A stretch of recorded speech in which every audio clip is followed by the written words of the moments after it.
All right. You guys are. It's been so long since I did this. So you guys are starting off in adventurers in the Damati Empire. You guys have, for various reasons, have come to the Imperial City looking for work. Whether it be academic, just looking for work in general, escaping the past. Who knows? You guys are getting together. So you each come. I'll bring you to the map so you guys can see.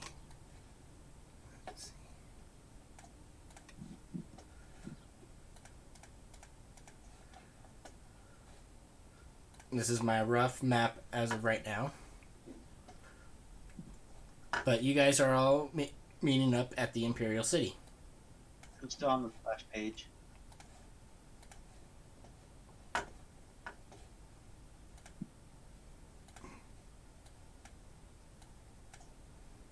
How about now? Nope. It changed for me. Yeah, I got it to change as well. Here. Wonder if it's delayed for some people. It's delayed.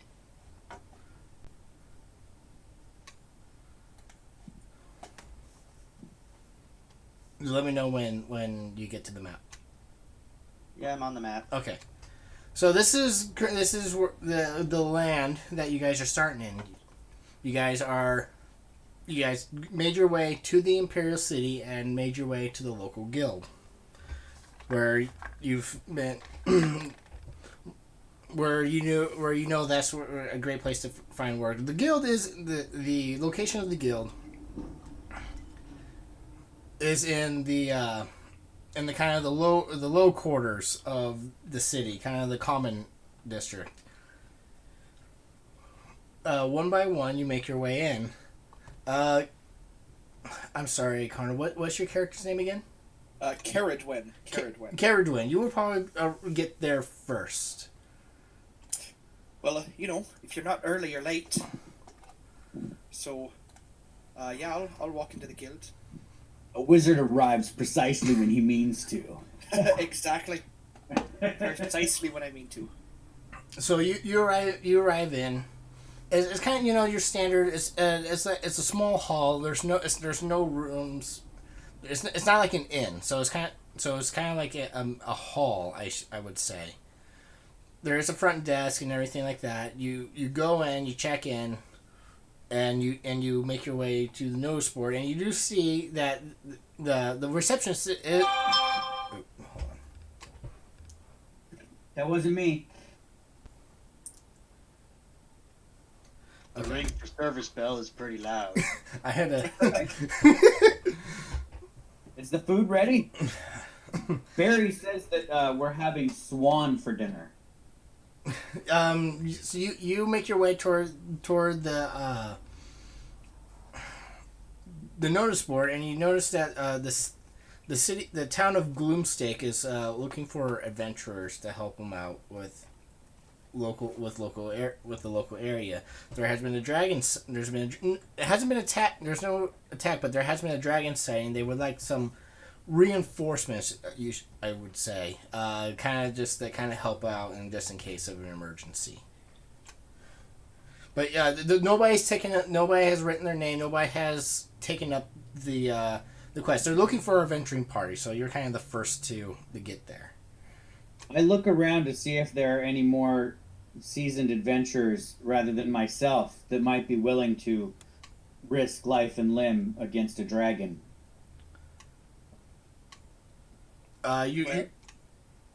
You look around and you see Caradwin. Ah. Well met, sir. You must be a hardy adventurer. Lots of travels. I'd love to hear your stories. What do you think of facing off against a dragon? Certainly you've come across them before. I mean, I've read about plenty of them throughout the libraries of the Imperial University, but I have never actually seen one. The chance to study one would be phenomenal. Even if it's just from a distance. So I'd love to take this up. But I mean, I don't have any long tales. Most of my life has been pretty secluded. But I'd love to get out there more. So yeah, I'll sign up, see what's going on in this place. I like Well, if he's going, I'm going. I like the fact you called him a man when it's a woman. Oh yes, Carrotwood is very clearly a woman. Okay. She does have a wooden staff with some roots kind of knotted up at the top, a grey, very Gandalf hat, and what looks like scholarly robes covering some barely worn, very barely worn traveler's clothes. A spellbook at her side, along with a couple pouches. Dark grey hair and very bright blue eyes, and some very round glasses. Well met. Aiden looks more like a warrior than a wizard, as he is wearing tight-fitting clothes, mostly in shades of red. He carries a long sword strapped to his side. I do have a pouch with a small book in it, which is my spell book, but it looks more like a paperback than anything else. I do have a small scroll case as well next to my spell book, and a dagger sheathed in my boot. But I don't have any other implements of sorcery, as it were, other than perhaps a what might be considered a focus, if it's just a shard of obsidian on a leather strap around my neck. Okay. Are you a beginning practitioner into magic, or are you well studied? I'm curious. I haven't met other people outside of the university that studies the arcane. Ah, yes, I do study the arcane, but I am from faraway lands where we use the arcane in companionship with swords play and try to weave magic into our combat techniques. I have studied, or I'm a beginning adept at the sword practice called lion style. Well, you've definitely sparked my curiosity. I'm always interested in taking notes on new forms of magic. I get excited at the word spark, as as I am very fond of fire. And you see that my eyes kind of I have silver flecks in my eyes that seem to kind of glow a bit whenever you mention anything having to do with fire or spark. Well, has anyone else signed their name on this? I'll say as I actually begin to sign mine. I'm assuming there's a place that I sign that. Yeah, I mean, there's like, you know how like there's a list of people to sign up. There's lines. You could go ahead and sign your name. That would probably be when Gallon Ford. You would probably now make your way into the guild, probably looking to write songs of your own and whatnot. So Gallon Ford, you walk in, and what do you do? Look at these spells. Aren't they unique? Wouldn't you say my collection's complete? I say that as I'm walking up to the board. Oh God, the Little Mermaid. I love it. I wouldn't call it complete, sir. Your book looks rather thin. Oh yes, I'm trying to write more fables. It's just a start. It's a good start, though. You have a very enchanting voice. I assume your profession is in the arts? Well, isn't everyone's from the Feywild? That's how we cast our magic. Through words that ride on the winds. Wild, you say? I nudge Caradwin a bit and say, "Strange one indeed, isn't he? But I like him." I'm curious to learn more about the Feywild. If you have time, if you're coming with us, perhaps, please. Oh, our adventurers. Oh, I need more stars for this story. Where are we heading? It seems we're heading to Glowstick. Gloomstake. Yeah, that's what I said. Glowstick. Glowstick? Never heard of it. But yes, I can tell you many tales from the Feywild. I have many stories written down in here. Which one would you like to hear first? There's the tale of the Bloody Red Riding Hood, There's Goldie and the three werebears. Sorry, did you Well, say you should Bear start a Bears? new one in which I am the hero. I am Aiden, by the way. I like do a graceful bow as I remove my I forget what type of hats. A musketeer-like hats that's got like a red, a golden feather on it. I like bow low as my red hair kind of flows around. You may notice there are like little brown leaves kind of within my hair that sometimes fall out. A pleasure to meet you, Aiden. My name is Ellenford Storsando. And then I'll turn to Carradwin. And you are? My name is Caradun O'Brien. I'll do a light bow as well. It's a pleasure to meet you, Gallanford.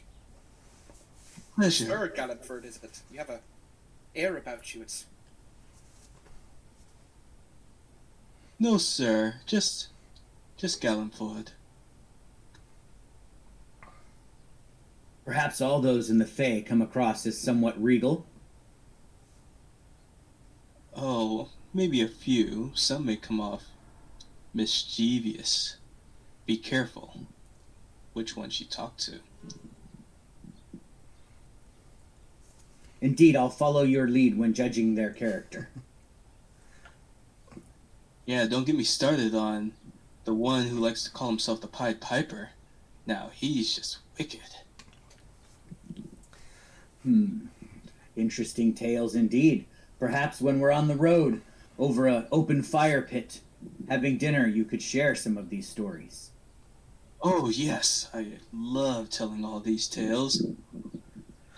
Jason, at this time is when you about come in. You walk through the front door, and you see these three conversing, talking about going to Gloomstake, for a job. Do we know how far away this place is? It is far. It's on the other. It's on the other end of the coast. Are we going to walk there? Well, it's up to you. But Jason.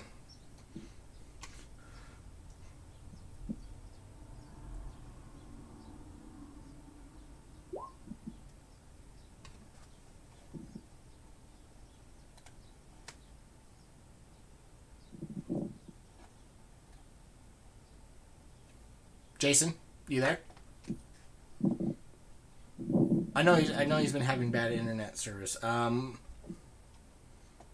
Jason is the silent protagonist of the story. The silent protagonist enters the Fae. Damascus, you walk up behind Jason. I'll give Brad some time. Finally, some place to get out of this. The day's sun. Oh, have you been traveling far? Every day it feels like. People need to go here and there and all over the place. You would not believe how many people can't handle a horse. I prefer camels myself. Horses are rare where I come from. I prefer elk. They're a little bit faster. Stags. No, they're more common in the Fae. I suppose they would have more to hold on to. Yes, kind of similar to these. And you kind of notice when I remove my hat again, in my red hair there are like short antlers. Are they more like deer or elk? I actually get them both mixed up, but I'm assuming Elk have the larger ones. probably deer then. They're not large right now because he's a young Galadrin. Are they attached to you? What did you say? You pulled them from your bag? No, I removed my hat. Oh, okay, Yes, so they're they on are your attached to head. it. Yes. My hair hides them slightly, but they're not long enough that you would see them through the hat. Oh man, if I was playing Bree, I'd want to jump on your back and ride you like a stag. That came off dirtier than I intended. Sorry, Doug. That'll go real well in his story.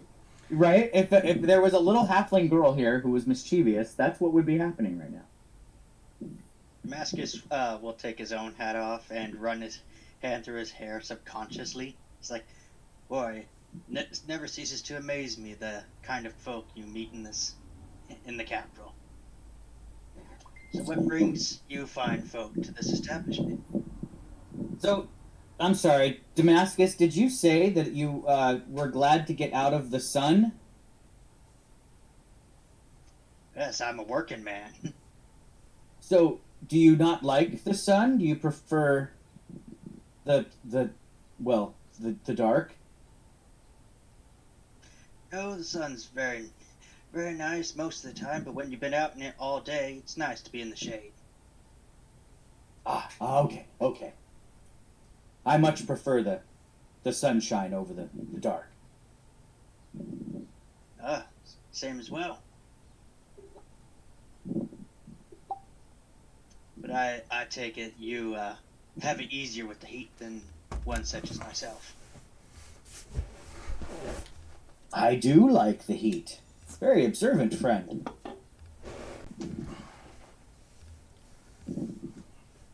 Oh, what brings you fine folk here? I use my thumb to kind of jab the poster on the wall. It seems that the promise of adventure brings us together here.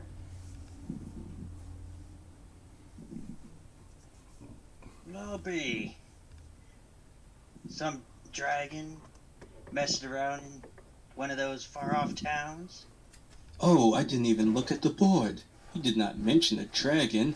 This is going to turn out to be a wonderful tale, right? Yeah, see, it says right here, dragon. Oh, just amazing. Does it explain what kind?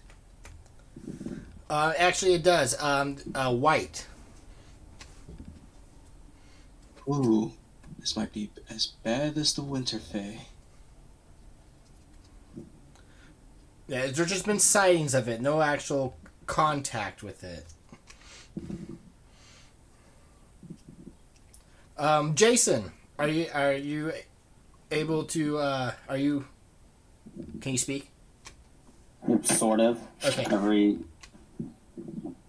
Go ahead and introduce your character and everything. You walk in as well, and you see the group discussing about going to help a gloom stake about a dragon issue.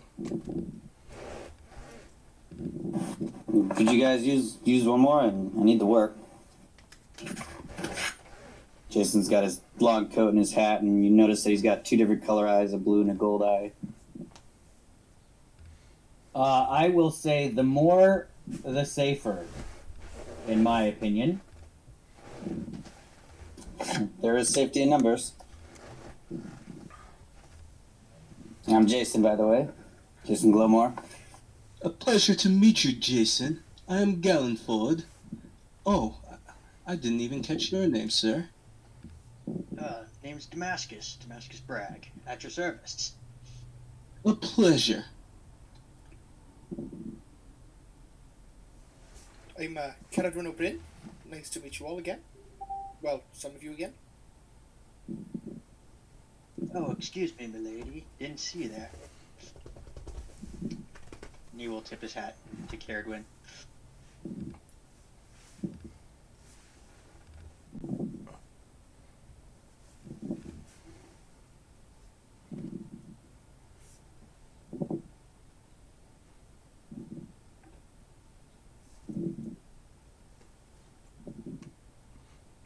Okay. So, if we're all going to be joining each other, what is everyone's special skills?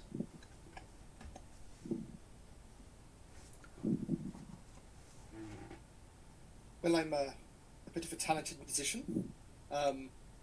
or not musician, sorry. I don't know why I said that. I got distracted. I'm a wizard, arcane caster of sorts. Actually don't know how to play an instrument. But yeah, I can cast some spells, do some things. Oh, you're one of them high-educated magics peoples that can do all the colors and the sparkles. Yes. Um, I don't know about colors and sparkles. Well, not sparkles, but I can make colors, and I'll cast light on the tip of my staff, in blue, and then purple, red. Oh, that's amazing. But yeah, that's I was trained at the university. I do know magic from there. Recently graduated, which is why I'm out actually for adventure. I figured I'd explore my horizons a little bit before I settle down into more research and books and writing. Well, I always say that you scholar folk should have a taste of what it's really like out in the world before you seclude yourself in them towers of yours. Oh, I agree. There's a lot that you can learn from the world in its entirety. So I think this is a good opportunity.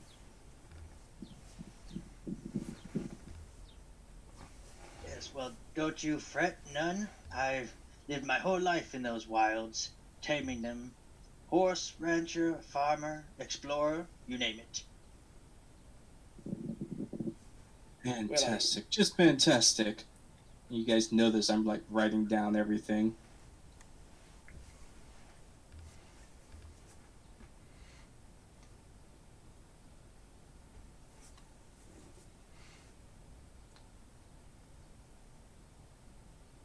Damascus will, like yesterday, and he's like, I assume you're also one of them magics users?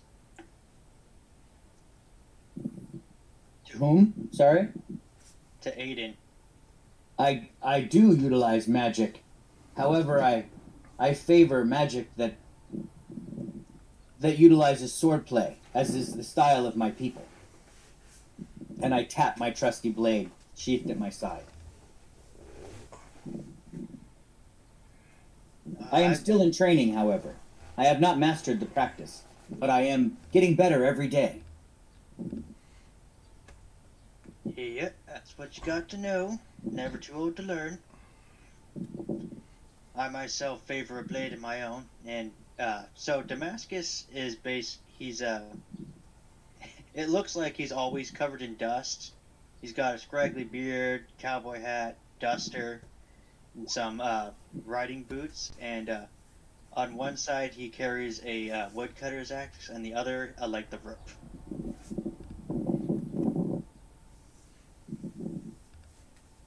He says, he gestures to the axe, and he's like, "This is a fine tool for cutting wood and cutting down foes. It's gotten me out of a pitch quite well."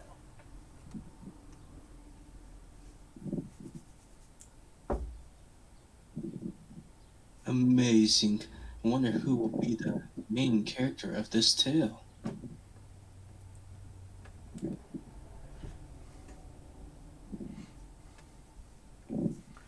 Oh, I'm sorry. Is it my turn?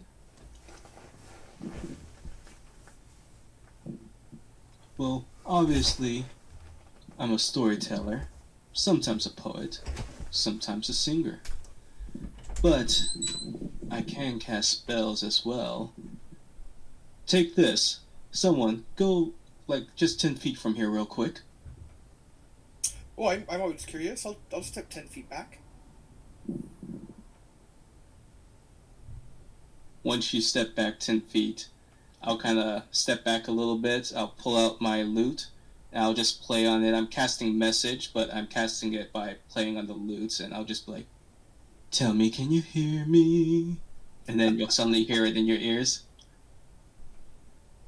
Oh my god, I can. It's like we're right next to each other. That's phenomenal. I'm very curious about this. I'll have to take notes on this. You're doing that through playing an instrument, not through arcane signs or anything like that. It's very interesting, very fascinating. I didn't catch it. What'd he do?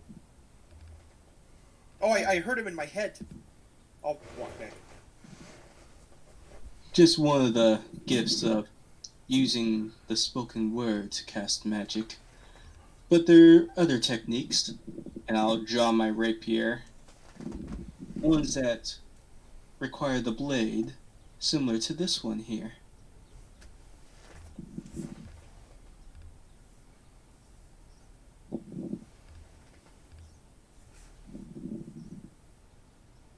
Guess you can call me a musketeer of sorts.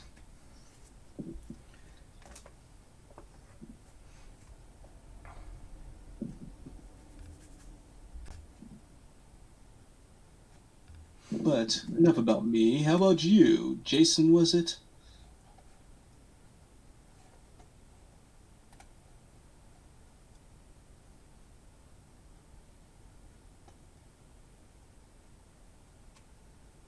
She goes,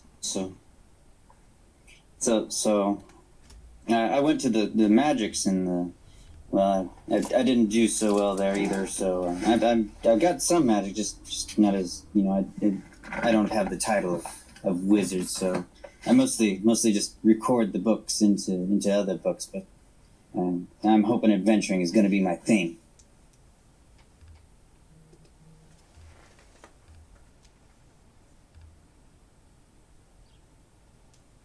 Well, there's only one way to know. That's to go do it.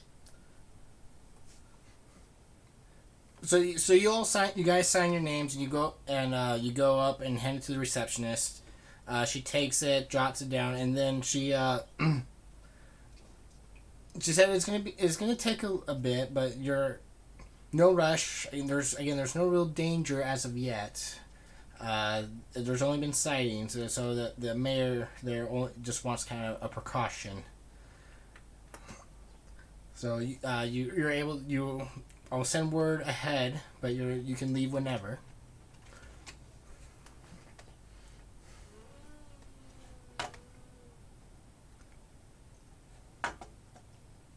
So, should we try to get a ride? Anyone have an idea of how far this place is? I will pull up the map for you.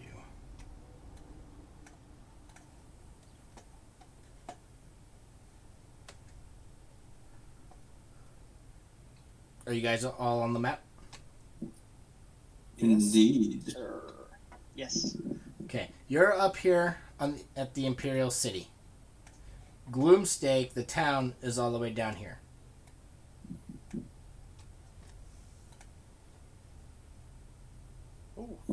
This looks like a couple days travel. Should we pay for a ride? Maybe they have a wagon going that way. Or maybe they rent camels? What are these camels you speak of? Oh, they're good traveling companions when you're crossing long distances, as you don't need to water them as often as horses. They carry water within their backs. And I'll just kind of use my finger to sketch one on the ground. If we're outside. If we're inside, I'll just... I'll pull out my book. I probably have a sketch of one in there. Oh, this is amazing. I'll have to take notes of this. How can it stand with such spindly legs? They're pretty strong. Surprisingly so. And how would you ride one with such a big bump? They walk in the desert quite often, and maybe that strengthens their legs. How do you ride it with that bump on its back? Well, you sit either in front of the bump, or if there's two bumps, you can sit in the middle of them, between the two bumps, or between the bump and the neck. It's actually quite comfortable. Being that this isn't a deserty area, you don't think there aren't going to be any camels to rent. I have not seen one since I left home, this is true.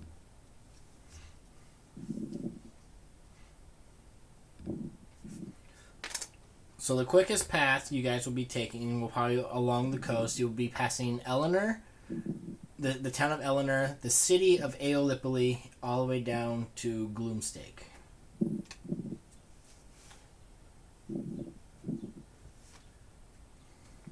Since we're in front of the job board, is there like a merchant nearby that's like watching the board? Like a traveling no, there's no merchant in front of the job board.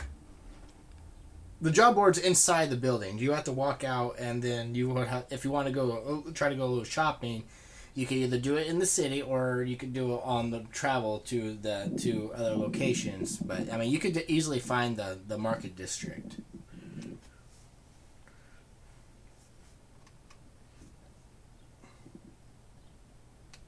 Well, should we head to the market district to find either a ride or get our own horses?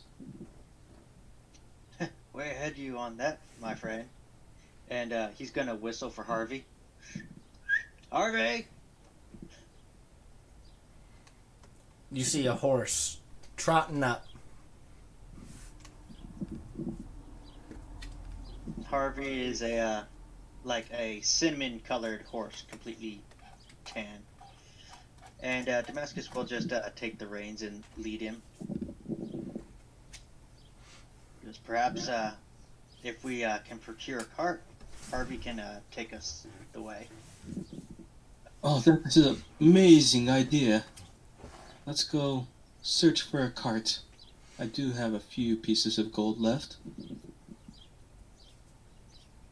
As do I, if they'll take money from where I come from. So far, most merchants have been able to take it as long as I can show that it is true silver and true gold. Yeah, and even from I mean, you haven't really had any really much difficulty. I mean, gold is gold. I mean, the coinage, the value doesn't, like, there's no exchange rate as long as it's gold or silver or whatnot. I mean, it doesn't matter if it's a different mint for the most part. It's like that the coin is just like standardized weight of gold. Yes.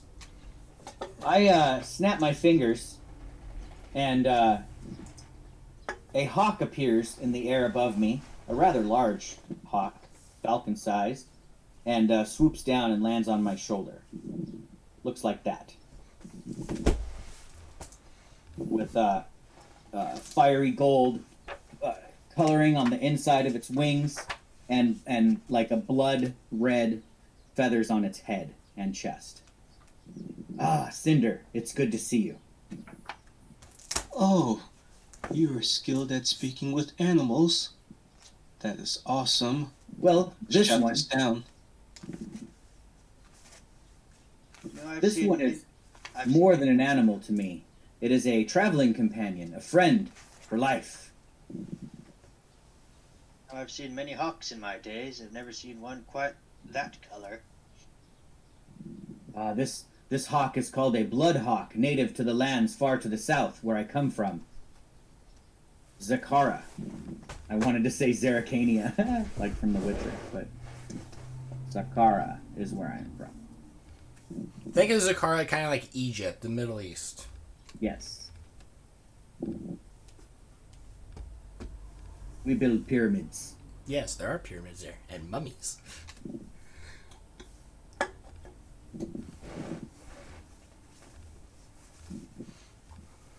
So yes, bloodhawks are native to that area. And I actually found, Chris, that there is a bloodhawk in the monster manual and did not realize it. So I just updated my familiar to have stats for a bloodhawk instead of a regular hawk. Is it in the regular monster manual? It is. It's in the monster manual on page 319. Bloodhawk. It's not listed as one of the creatures that you can cast with Find Familiar, though, but hawk is. I'm okay with that. Cool. They're pretty much the same. Actually, in my opinion, it has more hit points, but it's weaker overall. The Bloodhawk's probably smaller than a standard hawk. That's why I'm kind of reading this from his description, but... So it's more of a falcon. Yeah. But I'm okay if you want a blood hawk and be the size of a hawk. I'm okay with that. But yeah, continue. Oh, where's They're like hawks that fly in packs. Interesting. Well, I am its pack. Serdwin? Is your familiar out? Not currently, no. It's stored in its pocket dimension. Okay. Just out of curiosity. So do you all make your way towards the market district? Yes. I don't really need to purchase anything necessarily, but except for maybe food or something like that. But I think we're trying to acquire a cart. right. Okay. And as we're walking, Damascus is going to ask, like, everyone's skill on a horse. Like, have you ridden them recently? Often? Never at all? Do you have your permit, license? I mean, I've ridden a camel, which is similar to a horse. But sadly, my camel did not do well in the colder regions here in the north, so I slapped its hindquarters and sent it home when I reached the forest. We've Actually, been no, I trained on stags. I think they're similar. But if it's difficult to control a horse, I am happy riding in the cart, as it were. Cinder here can fly overhead and keep an eye on things. I don't exactly know how to ride a horse, nor am I insured in riding one, so I'm not sure if I can necessarily do that. Oh, that'd be quite alright. I would not expect a lady such as yourself to be riding a horse. Where I come from, the women are fierce warriors, and also skilled on camelback. I'd love to learn how to ride, but I haven't really had the time. Well, perhaps on this journey I can teach you. That would be great. I'm always interested in learning something new. Maybe you could make a trade. You could teach him something while he teaches you something. Well, yes, I can try my best. I don't know what I have to teach, but if there's anything I can, I'd always be welcome to that idea.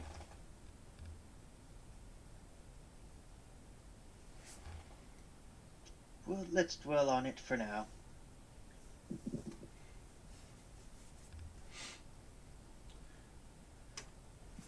So, Actually, I would have the same quest as Galenford. Jousting. What is this jousting of which you speak, Jason?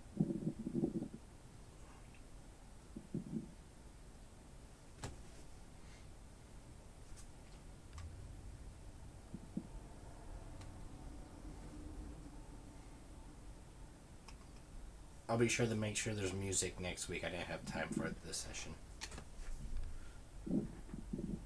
Don't worry, we have Galenford. He's always got music. He's got the background music just going all the time. He's creating like our road song right now, and we're just gonna have music in the background as we ride along in our cart.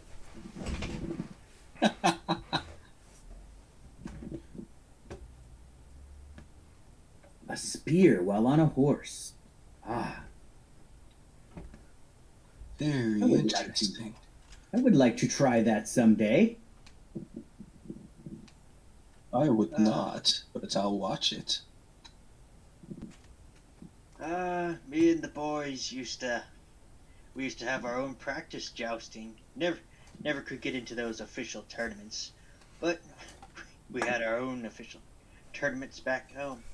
Yeah, check this out. And Damascus is going to go over to Harvey and he's going to unsheath the lance that he has kept there. He's going to hold it out and it's like, take a look at that. Just amazing. That's an awfully large spear, my friend. Well, you have to have a large spear. Don't want to get too close to the horses. They could tangle up, and then you both go down, and that gets real dangerous. He's gonna put his. So you don't hurl the spear at your enemy. You keep it in your hand as you barrel towards them? Well, that's how me and the boys did it. I don't know if that's how you're supposed to. It's sort of like wrestling, except on a horse. And instead of trying to push him out of the ring, you try and push him off the horse with your big stick. Interesting fighting technique. It seems somewhat impractical, but I guess the blunt force trauma of being knocked off your horse with a very large spear could be effective.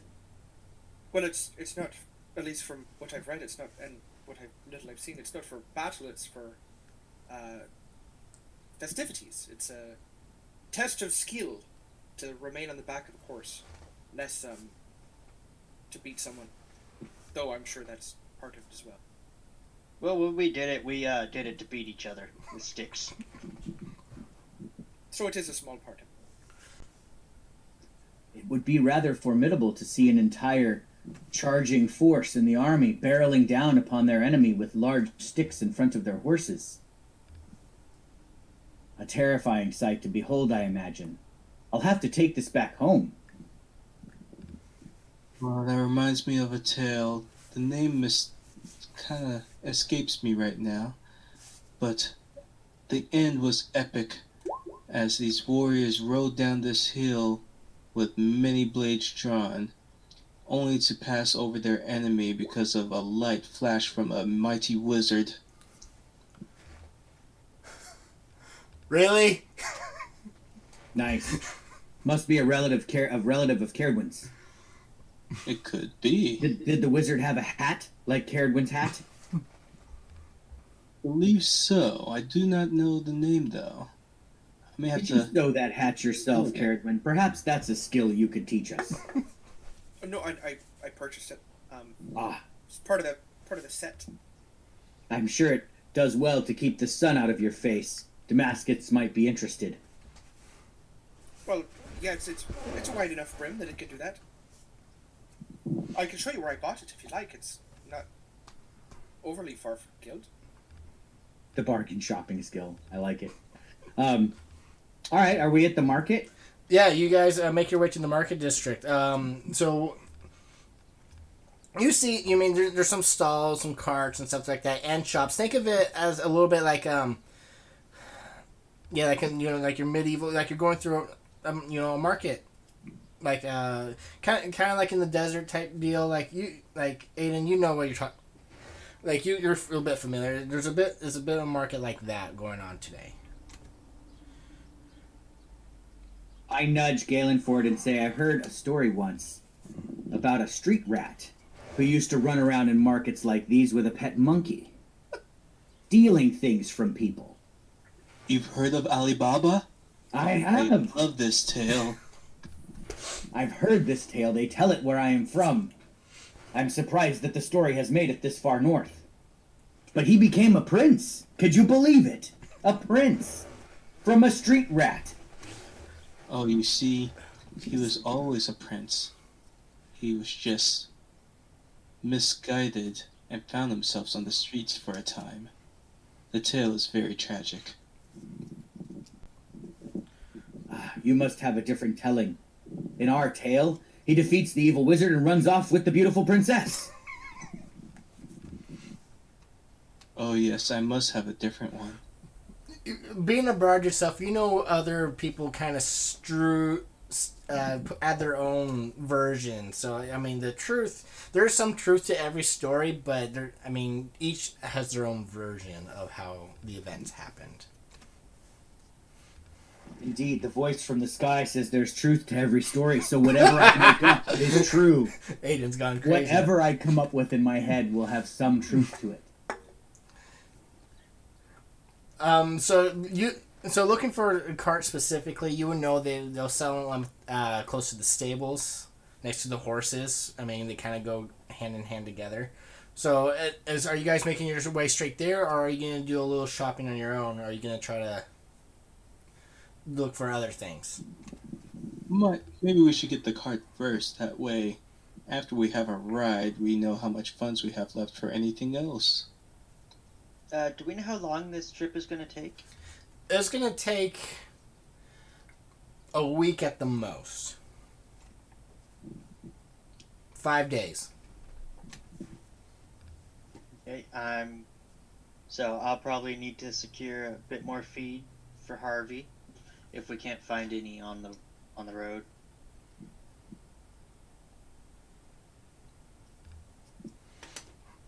Okay, and Yes. you do know you are passing through you're going to be passing through a city and a town as well. So you don't have And to how buy many days do we think it's going to take us? at least 5 days. I would like to purchase 3 more days of rations. So first, If I let's go can- get the cart, and then we can load the cart up with some supplies. Okay. Excellent idea. So you approach the stables, and you do see where they are selling carts and wagons and stuff like that. You do see the manager, the not the stable hand. I'm drawing a blank on what they're. The owner of the shop is working in the stables. He has a pitchfork, and he's in one of the stalls cleaning it out. Excuse me, sir. So Chris, since I've probably stabled Harvey here before, would we have a relationship? You would probably know who he is and probably have some sort of a relationship. Yeah. So I'll go up and basically just like, hey, how's the day treating you? Damascus. Good. What brings you in? Oh, me and my new comrades here picked up a job down at Gloomstake, and we need a cart since not all of us can ride on Harvey. So you found yourself a party for work. Good. I know you've been looking for work. What kind of cart are you looking for? He's gonna. Damascus will turn around and he goes, "What do you all need in a cart?" Well, there's the 2-wheeled carts. There's a 4-wheeled cart. Well, my answer was going to be wheels, but I guess that answers that. I put up 4 fingers, and then I kind of play the lute. I believe we need 4. I'm drawing a blank. Who's the guy with the sledgehammers that dug a tunnel through the mountain and died? John Henry. John Henry. Yeah. Think this guy. The owner. Think of him as John Henry. Henry Johnson. Yes. This is Henry Johnson. He's a big, strong, muscular, bald black man, and you can see he works daily and every day, 24/7, and such. Damascus also gives off that kind of air about him. Wow, he doesn't need to sleep? That's amazing. Yeah, some rumors say he sleeps while he works with his eyes open. It's crazy. That is crazy. So, are you looking for a cart, or do you want to upgrade to a carriage? So I'm assuming we're looking for a 4-wheeled cart, maybe a wagon with like a canvas roof. Maybe not quite a fully enclosed carriage. He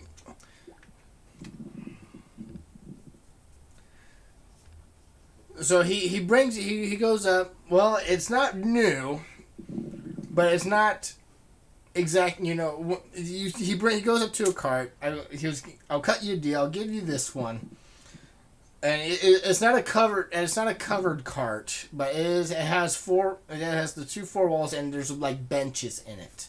So it's kind of like think of this cart kind of like for hay-rise type deal. Only there's wooden benches in it already, but there's no cover to it.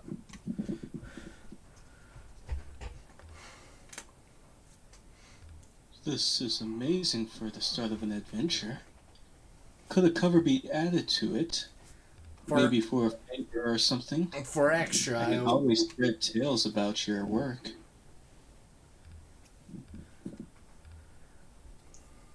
Well, I mean, we can add one, but it's going to cost extra.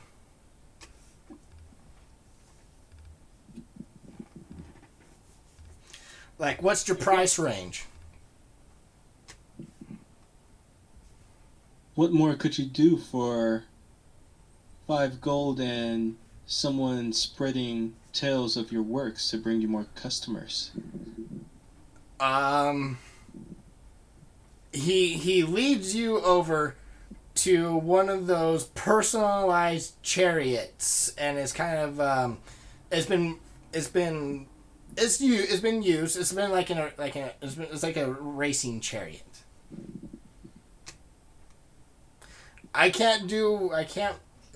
Tales of my work can't pay the bills, unfortunately. No, but more customers can. That's not a guarantee, unfortunately. Well, I would say it is, as he's already brought 4 more customers to your door. How much is it for the cover? With the cart and the cover,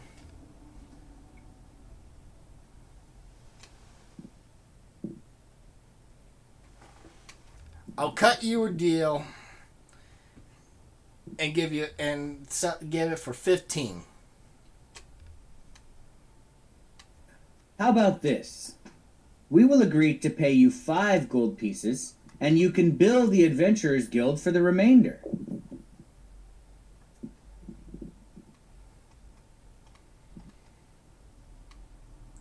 As we all hail from the guild, blankety blank. I don't know what the guild was. It's just called the guild. It's just basically the guild is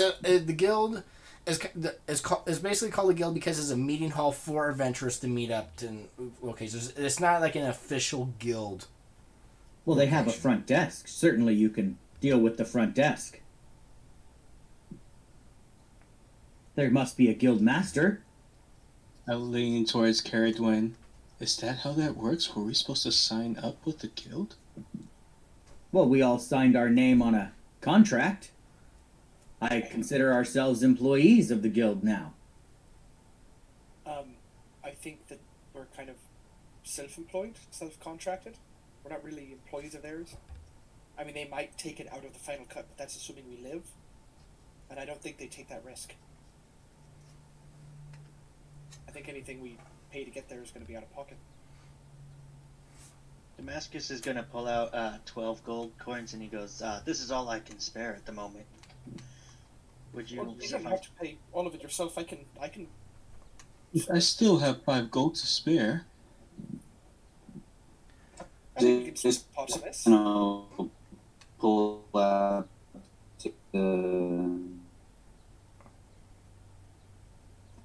like 5 gold pieces and be like, yeah, and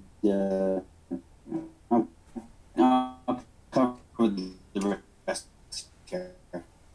Does Jason sound tired to anybody else? Or is it just me? So 15, right?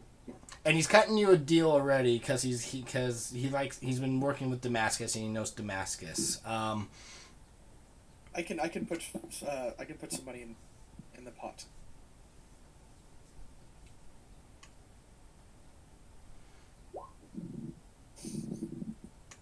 So after I bought rations and a healer's kit, I only have 1 gold left and 5 silver. So I could take my 1 gold piece and momentarily make it look like 5.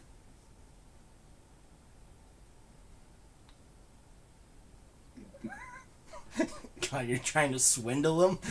So, but I could do this if I wanted to. But it would appear like that for, an hour. It also glows brightly.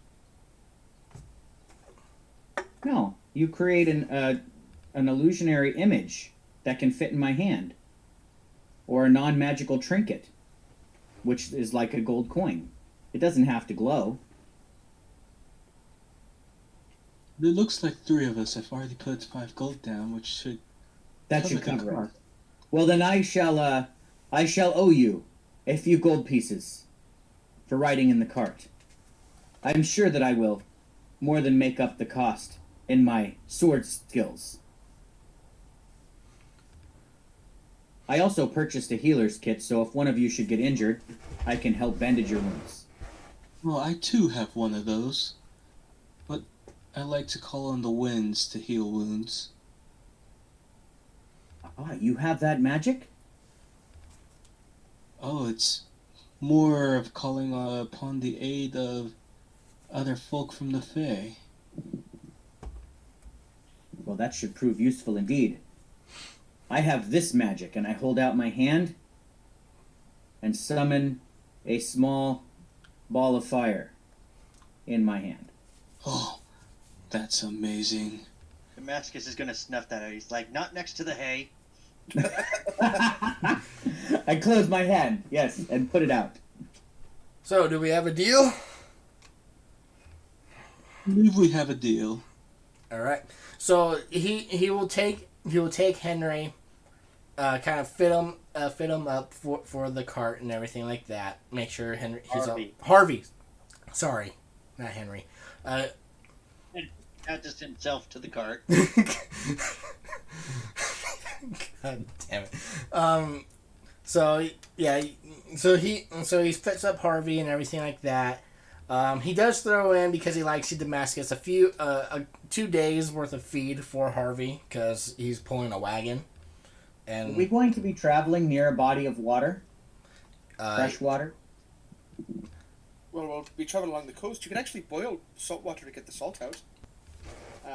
There's a process for that, but that might take a while. We might want to purchase extra water. Well, usually along the coastline there are streams and such that feed into the ocean. I'm sure we could find water, but it might be more convenient to buy a barrel of water to take with us. I will have to purchase some extra rations now that we have a cart to store them in. I didn't want to do that beforehand because I couldn't really carry all that on my own. Right. Yeah, I added some weight to myself as well, but that's because I realized I can't wear armor yet until 2nd level, so I can carry some stuff. First level blade singers are really just wizards. I can't even use the sword that I have at my side. Well, not very well. so Damascus, he fits up Harvey and everything like that, and he loads up the feed and whatnot. And Harvey seems to be comfortable. He goes up, and Damascus, he shakes your hand, and he kind of pulls you in and whispers in your ear to kind of be careful. Rumors are going around that dark tidings are upon us, and that there are dark forces going on. Don't worry, my friend. I'm always careful. Perhaps these dark forces can command dragons? Don't know, but people are getting scared, getting worried, especially after what happened here in the city not too long ago. Ah, I just arrived here. What is it that happened in the city? There was an attack in the church district at the mausoleums. I heard something about that. Don't know the details, but it was a big deal. Apparently, one of the paladins that was buried there, her body was stolen. Grave robbers? Oh, blasphemy. Along with the her dragon that was guarding her tomb. Wouldn't be the same dragon that's causing problems down south, is it? No, I don't think so. this one kind of stayed in the capital. This one was taken. The one I've heard down in the south, that one just seems to be just a normal. It seemed like it just moved in recently. Well, perhaps there is a connection. Maybe we'll find it. If there is one, I wish you luck.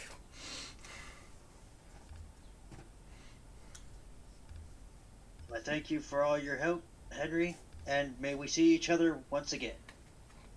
I'm sure we will. A wonderful evening. You too, feather friend. He's been kind of staring at your big poofy hat and your feather. Is there something on it?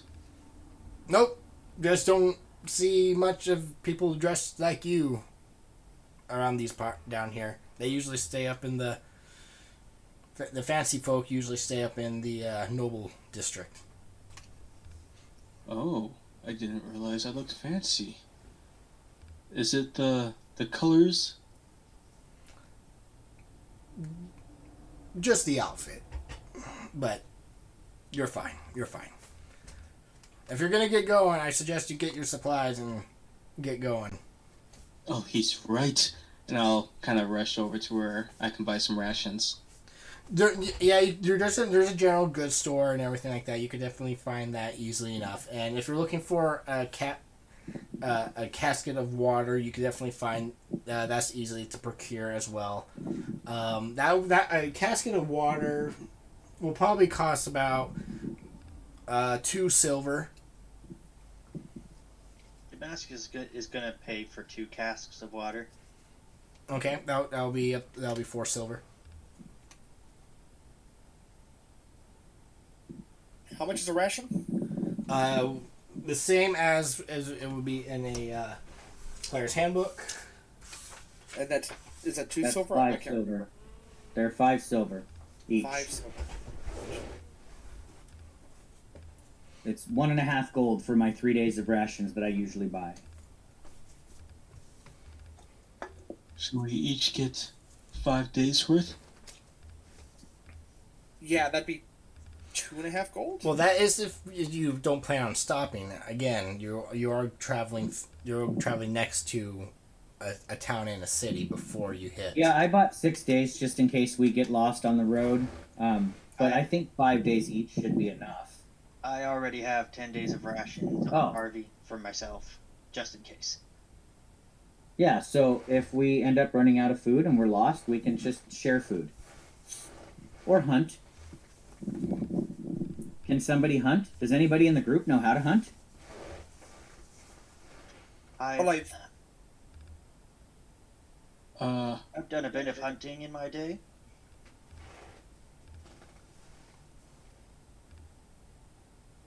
Yes, I'm proficient with the survival skill.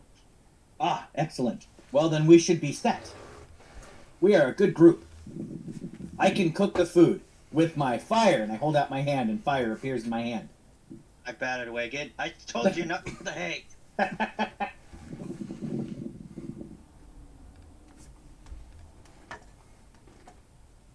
All right. So you gather up all your supplies, your water, and everything like that. Harvey, you test Damascus. You make sure Harvey can pull the cart and everything like that. No problem. He does. He does. You know Harvey can work, so he has no issues pulling the cart with all of you guys. So. I'm gonna move you to the map.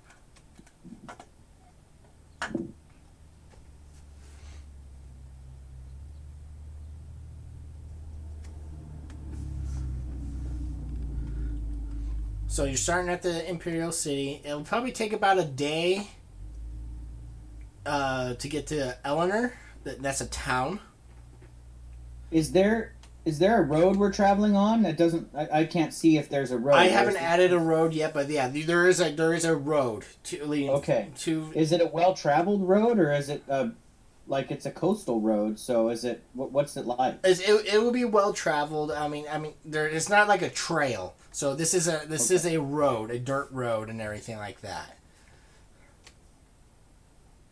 Well, I will tell Cinder to fly overhead, keep me appraised of anything he might see, and I will jump in the cart. And if Galenford's in the cart, I will happily listen to stories. Damascus is going to take the reins. Okay.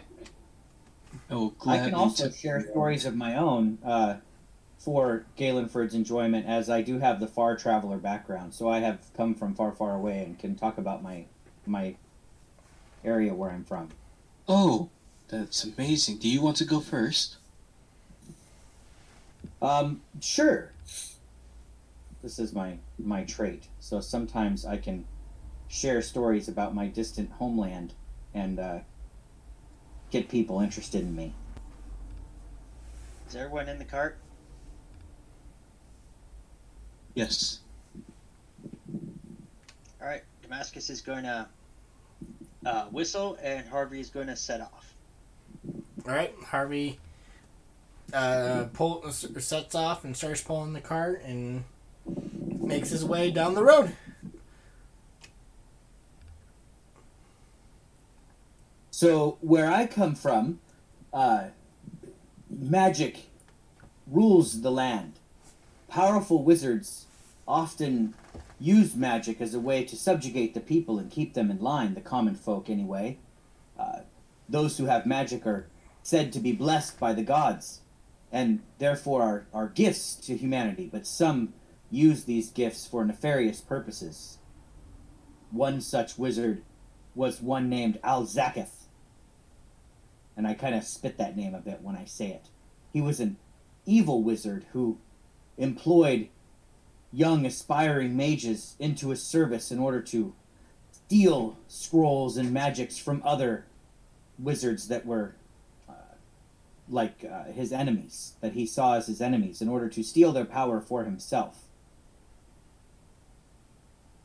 But there is a story of one such apprentice of his that fell in love with a maiden from the desert, from the warring desert people. They were brave and stood up to the powerful evil wizards and fought them for many centuries. And her love was strong enough to pull him out of the service of this wizard, and instead turn against him and steal an artifact of his that would weaken him to his enemies. Together they snuck into his palace in the dead of night, she leading the way, teaching him how to skulk from shadow to shadow. And finally they arrived at his treasure trove and stole a crystal necklace that he used as a focus for his magical abilities, and they stole off into the desert. But he was enraged, and he summoned powerful fire freaks and elementals from the plane of fire to hunt him. But as it turns out, this apprentice wizard was kinfolk with the fire elementals, and they did not destroy him, and instead told him of a great destiny that he had to travel far, far away in order to seek. So he bade his lover farewell, and she gifted him her sword of the desert people, and he traveled far away in order to find his destiny. The ending of the story remains unwritten. Is this tale about you? I kind of lean forward with my eyes wide, which you would finally probably notice. I don't have whites in my eye because of the whole Fey blood. They're just gold.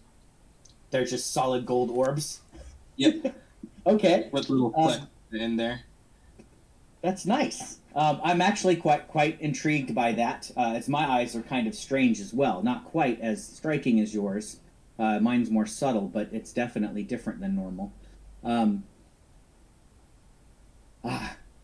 Very insightful, my friend. Yes, that is my story.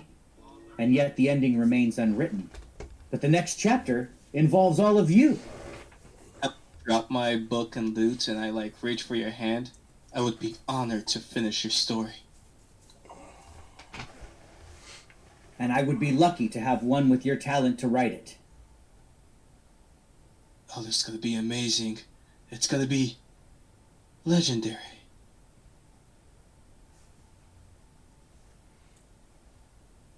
And I turn to Jason. What's your story, friend?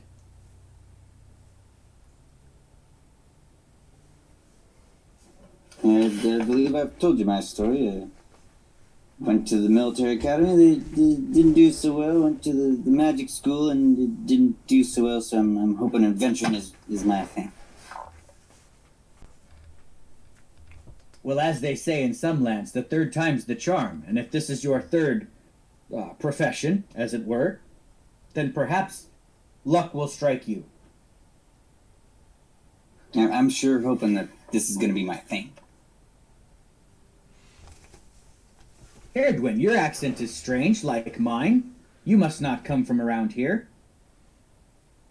I'm not from the Imperial City. No, I'm closer. My family comes from Frostmail, which is close to the dwarven cities of Dunderhall, which is the accent's kind of just a mixing of cultures. Yeah, I come from Frostmail. My family owns a tavern there, and I had a talent for magic. So when I was old enough, I applied and got into the college and have been studying there for the past 4 years. And I finished my understudy career and have begun to work on research of my own. So that's why I'm traveling, is to see what interests me in the world that I'd like to research further. Have you fallen in love with a type of magic, as it were, like mine? And I hold my hand out and a ball of fire appears in my hand, and then I close it away. Well, fire magic is quite interesting, but I'm looking at more. I'm looking at ways to manipulate the arcane, in more. Well, so how do I describe this? So you know a spell like for example, chromatic orb. It's a spell that I have. You can change the casting of it so that you can cast it as a fireball. You can cast it as a ball of ice or acid or things like that. I'm looking at ways to alter other spells in similar fashions. Though of course my research is very in its early stages, but that's one such thing that I'm interested in.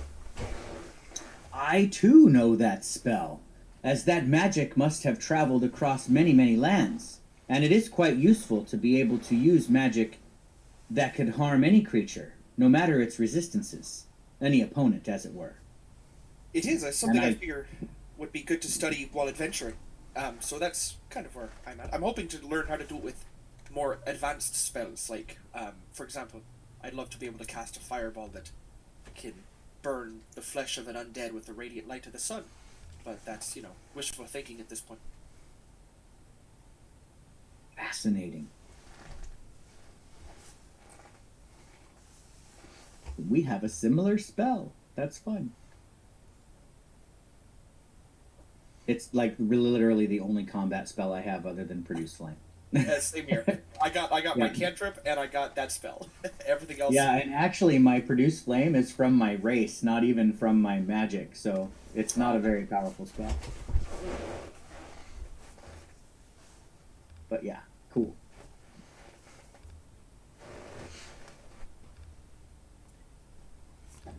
The day's going off without a hitch. You guys are telling stories, going back and forth. You guys are getting used to each other. Getting to know each other.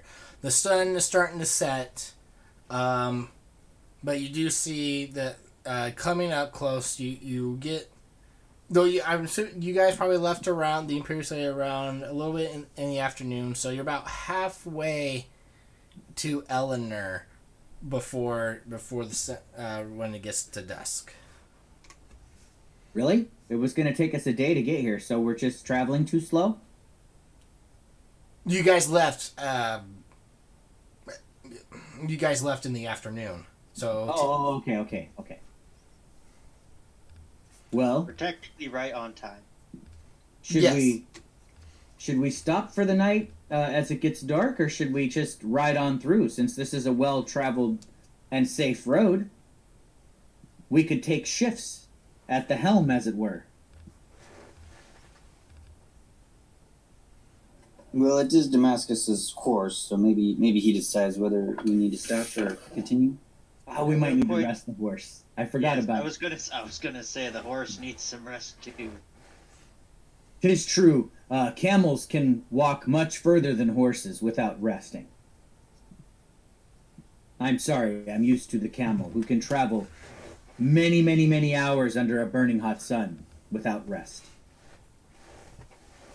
Horses are, how do you say, much more fragile creatures. I like close, and I'm just like, careful.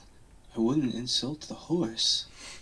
They have feelings too. Aiden, you kind of see Harvey kind of just turn his head and kind of does that. Harvey understands common. I love it. Yeah, Damascus and Harvey's head both turn at the same time. What you say, stranger? Because Harvey is a will... horse, and Damascus's career is horse breeding. I will look to the sky and telepathically communicate with Cinder, who returns with a small field mouse in its talons and is ripping it apart with its dagger-like beak. And I will tell him to not eat in the cart, and then have him sit down with us as we... Well, I don't know. Are we gonna just camp here in the cart? Or are we gonna pull off the road and... That's up to you guys. Damascus is gonna pull off the road and find a nice place. Do I have a tent? I don't think I have a tent. This is why I insisted on the covered cart. Yep. You guys can definitely set up the cover if you so wish. It does seem like it's going to be... What's the weather like? Right now, it is clear. It is a little chilly because you are kind of on the coast, but I mean, it's not uncomfortable. I think... Yeah, so you can sleep without the cover on tonight if you want. You don't think it's going to rain. But it's totally up to you on how you want, how and where you want to sleep.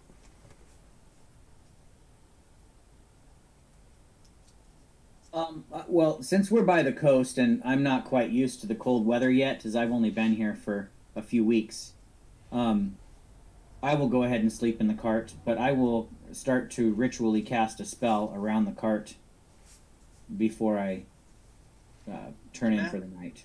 Damascus is gonna construct a little fire pit, maybe gather up some wood, and he's gonna say, Aiden, would you mind? I don't mind. I just hold out my hand and summon the ball of fire and throw it into the pit.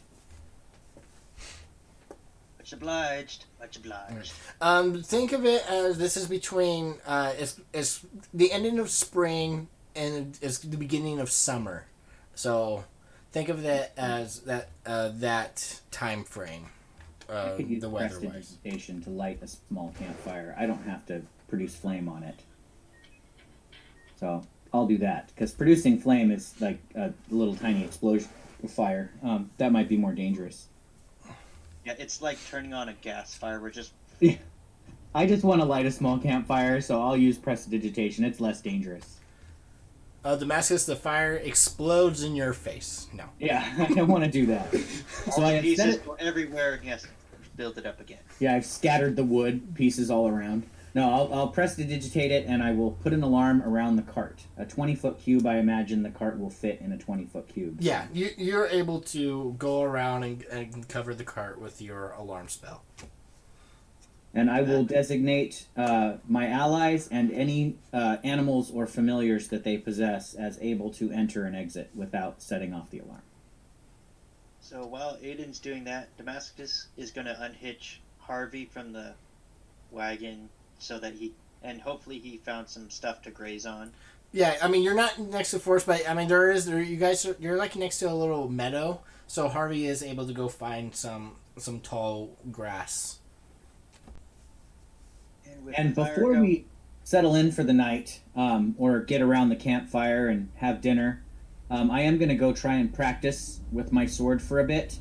And you guys see that periodically my sword alights with fire as I cast Fire Song Blade every once in a while on my sword which is just Green Flame Blade that I reflavored to make red fire on my sword instead of green fire.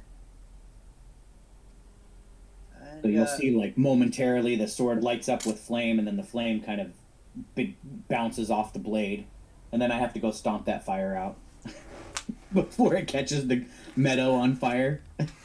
Yeah, don't burn the forest down. Yeah, I'll try not to. Yeah, Damascus will he'll get a good stockpile of wood, and then maybe he'll go see if he can catch something.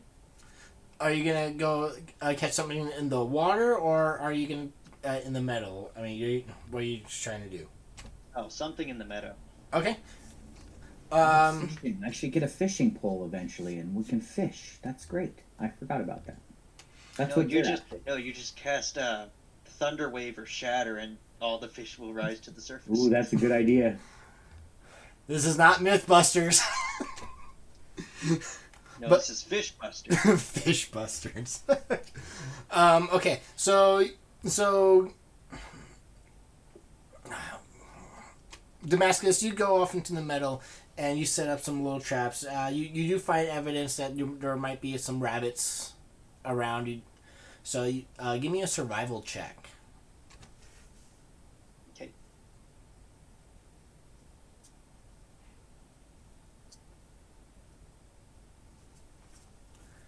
Not bad for the first roll of the entire game.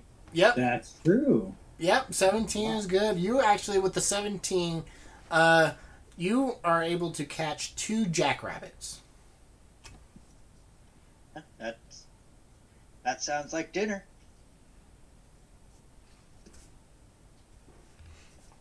So Damascus will return. But and as you're walking away with the jackrabbits, you do see a legendary creature. You see the legendary jackalope, and it just kind of eyes you off in the meadow and then hops away. Next time, Jackalope. Next time. So Damascus will come back and he goes, I got dinner. Hopefully none of you are vegetarians. No, it's all the circle of life. Those things are wild looking. Well, they That's are a from jackrabbit. Looks like they're pretty thin. The meat must be pretty stringy. Oh, don't worry. I've got a trick or two to soften them up. Does anyone have something besides water to drink? Because they have different liquors here in the north than we have where I come from, and I think so far my favorite is the honey mead.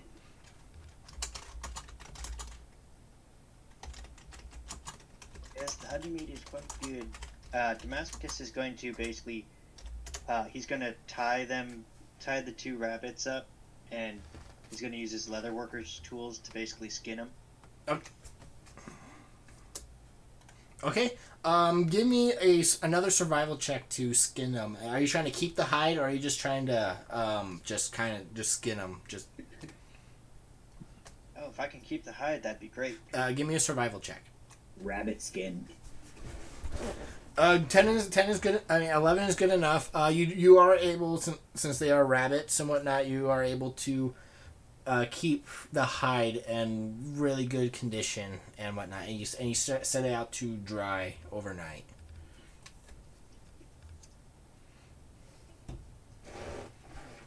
So you could write down 2 rabbit hides in your inventory.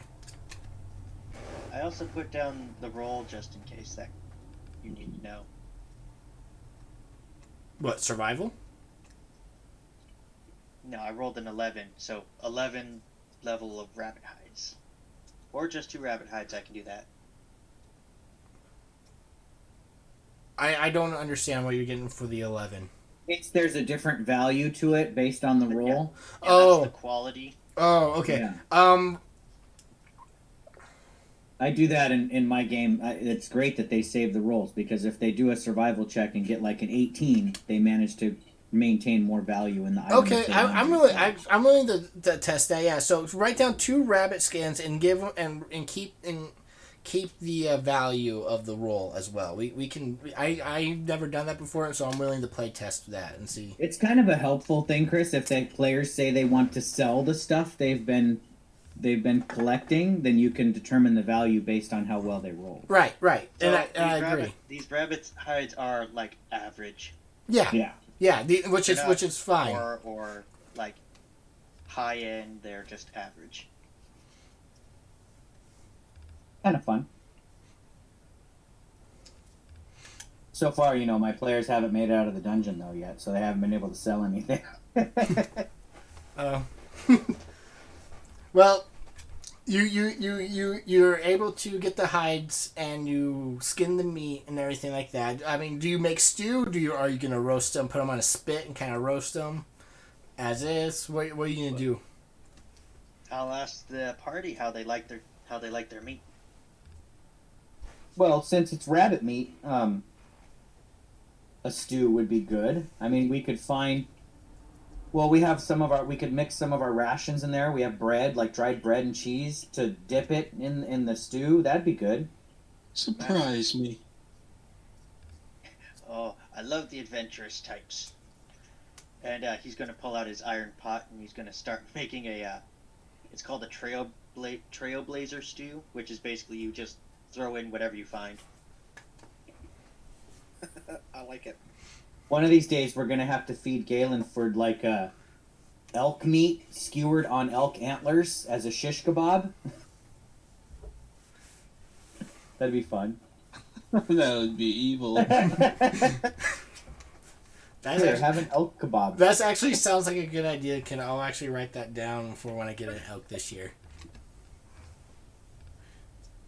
But okay, so stew is easy enough. I'm not gonna have you guys make it. I'm not gonna have you make a check for that. So you make the stew. You throw in some bits and pieces of your rations. You make you stew it up. That's basically what a stew is. You kind of throw whatever you have into a pot.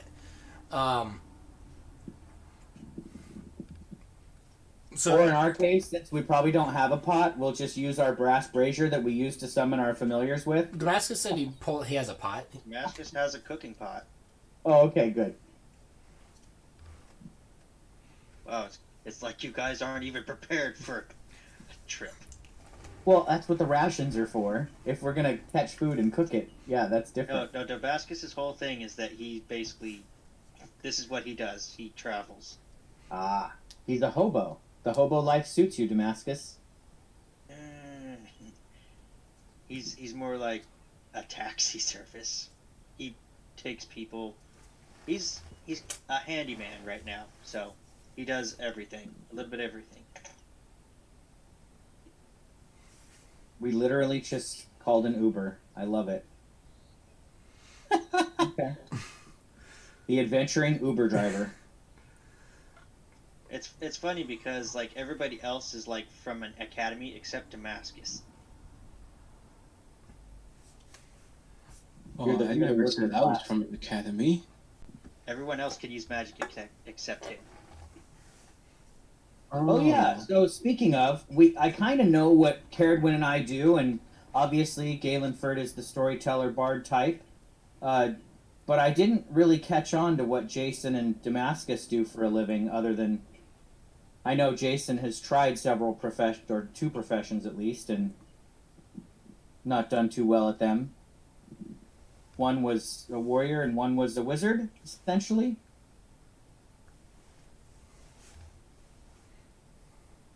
So, what is your specialty, Jason? So Jason pulls out a sheet of paper from his calligraphy kit and let me show you what I can do. And he kind of draws a couple of circles on there, like you probably recognize them as magic circles, and the paper just starts like crackling like a fire, and it's just the sound. Something you could probably do with your prestidigitation, but he did it, drawing it out. Fascinating. That's a different kind of magic. Yeah, I never really got the hang of casting, the magic circles in the air, with just your mind. So I kind of have to just draw them out on the paper. So you're a magical scribe then? Yes, I did very well at transcribing the magical texts and things. Just couldn't really get the hang of the magic itself. I still have to write it down. Interesting. And Damascus, besides being an expert horseman, do you have another skill?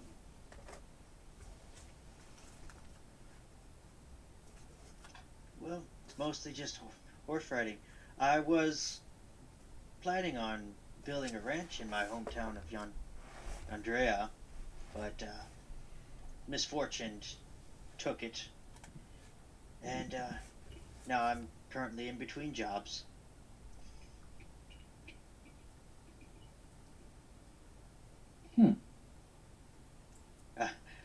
I will tell you right now, I know nothing about those magics that you all seem to be familiar with. Just a down-to-earth handyman here. And he slurps his soup. Well, still useful to have on the road, certainly. Magic can fail sometimes.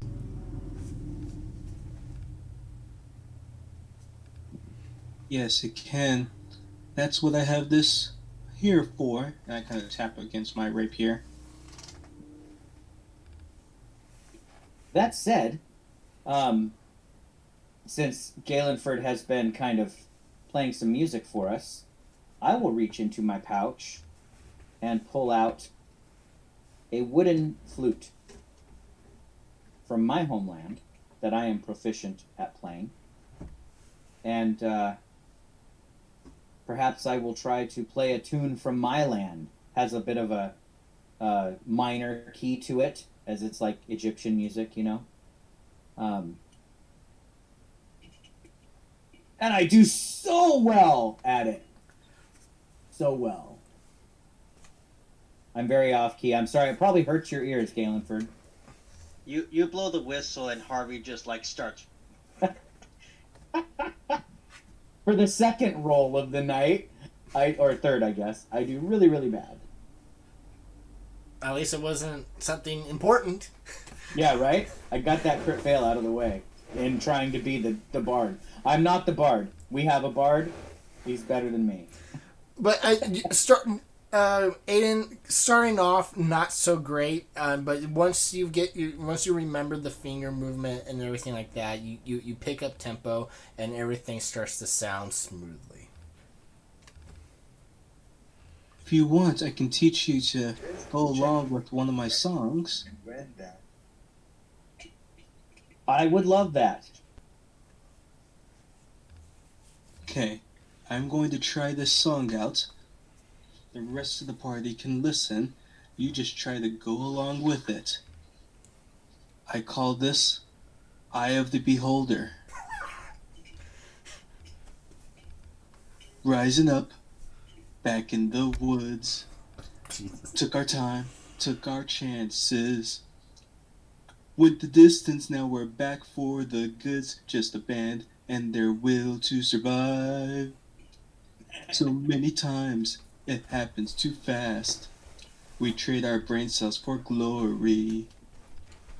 We rush right in to take down those evil drow, never seeing the eye stalks of terror. It's the eye of the beholder, it's the thrill of the fight, rising up to the challenge of our rival. I'm not going to sing the rest of it, but I'll just assume everyone's clapping along with it. Yes. 100%. And I am definitely trying to pick up on the beat. Any more, we'll get demonetized.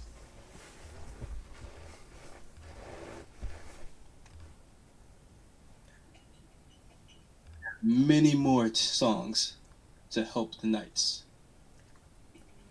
So the night goes on. You guys are enjoying songs, food, and whatnot, but it's getting late. You guys kind of tuck in for the night. Who's keeping watch, if any? Well, Cinder is keeping watch. Well, Actually, Yeah. Yeah, I was going to say on that note, I will summon my familiar as well, a black raven with light blue, almost engravings across its wings, in kind of arcane magic. And I will say, all right, Morrigan, your turn's up. Keep watch. Keep us safe. Let me know if anything happens. Make friends with the other bird. Don't be mean. So what kind of bird is yours again? It's a raven. A It's raven. black Excellent. Both fast birds. I like it. Okay. Although ravens can be mean. Only if you're mean to them first. That's true. All right. Well, the birds will try to get along. And out of curiosity, do ravens have dark vision? Nope. I thought they neither did. do. Neither do hawks. They don't. But with keen sight, that means I make perception checks normally at night instead of with disadvantage. A full moon is out, so I mean, so there is some light. So I'll take the middle watch when it's darkest. And familiars don't need to sleep, as far as I know, because they don't need to rest. They don't get abilities. So I can fall asleep while Cinder stays awake, and my alarm will notify us if something enters the cart. Right. So night goes off without a hitch, no issues. Gallenford, you kind of wake up as to your shift, and you see the two birds having a staring contest. They're not. It doesn't seem like they're angry at each other. They're just like they're just staring at each other. I'm gonna quietly watch and sketch this scene and then write about it in my book.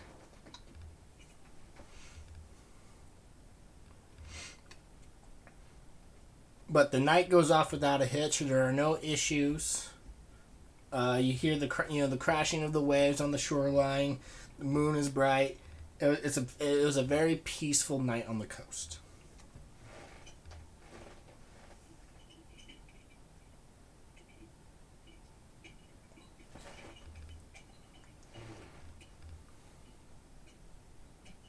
Love it. Okay. Morgan. I will stretch. And if the cart doesn't travel too fast, like at walking pace perhaps, I'm going to stretch my legs and walk alongside the cart for a while.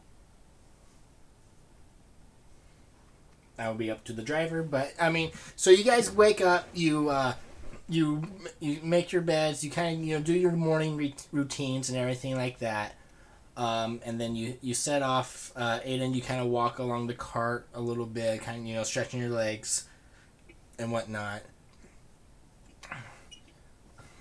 Maybe while we're going this slow, somebody else could take the reins while Damascus watches.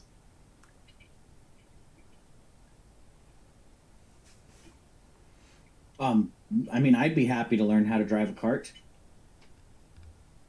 You're stretching your legs. I was, yes. So, if somebody else wants to take advantage of the lesson. Oh, I mean, I'll take the opportunity. It's going to be awful, but I'll do it. I apologize in advance.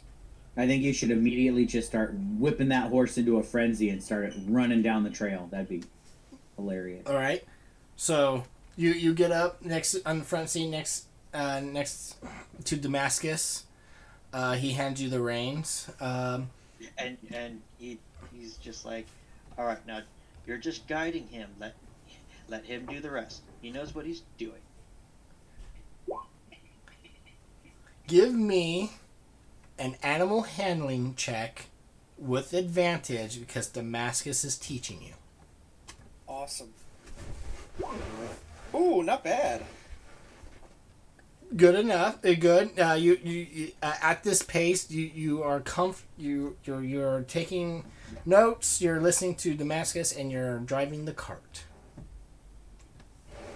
You're doing it. It's working. It's working. It's like it's like a kid where he's like, "Yeah, let's go," and we're barely moving.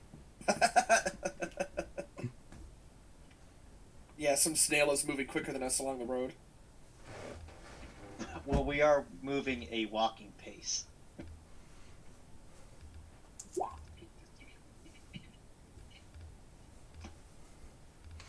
Uh, After a while, Aiden, you get back into the cart.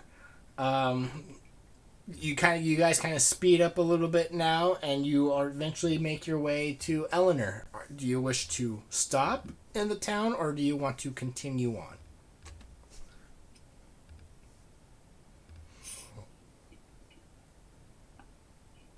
Well, I think they're making good time.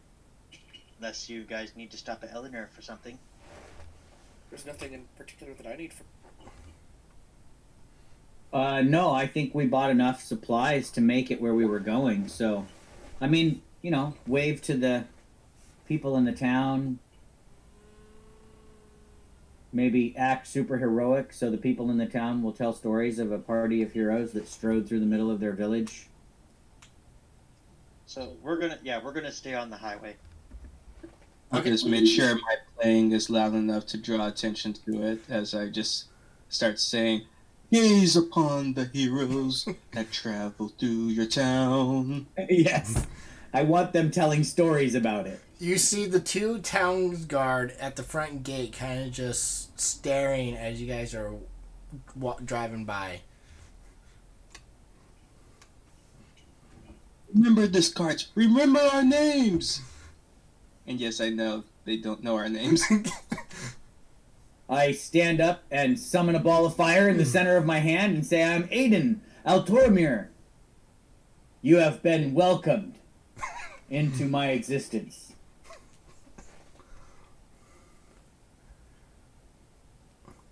Mascus is gonna speed up. I almost fall out of the cart, but I grab the side of it. All right. It's just enough for you to lose your balance. Right?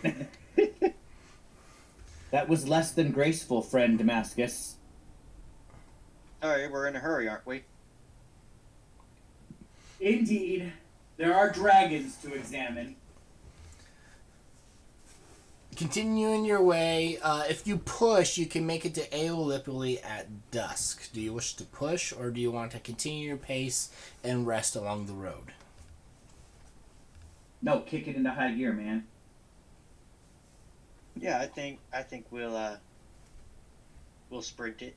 Make that horse work for his speed. So you kind of you take the reins back from Caradwin and you make Harvey go quicker, and by the time it gets to dusk, you make it to the outskirts of Aeolipoli.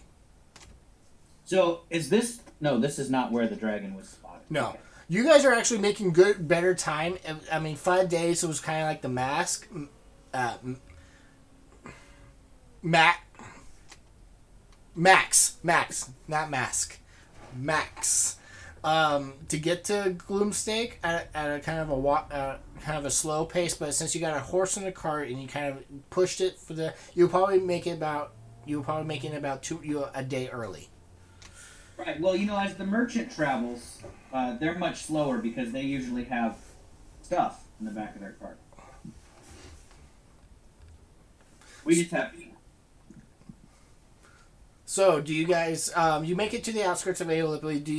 Are you gonna plan to go try to find an inn, or are you gonna camp outside the city? The Damascus is pretty comfortable sleeping outside, but if you guys would like, we can go check out the city. I don't really need an inn for somewhere to sleep, but nobody said they had alcohol, so I wouldn't mind going and getting a beer or something.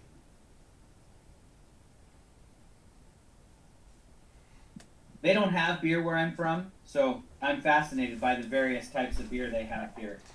And as you guys are outside the city, you actually can. Aiden says I'm gonna go try a beer. I've never had one. Damascus is like, I better come with you. Perfect. I do need a drinking buddy. I'll come as well. Taverns are always good places for songs and tales. So, Ooh, I slap Galenford on the back and say, perhaps they'll give us free beer. That's the best kind. And off we shall go. So, like all cities, there are stables outside.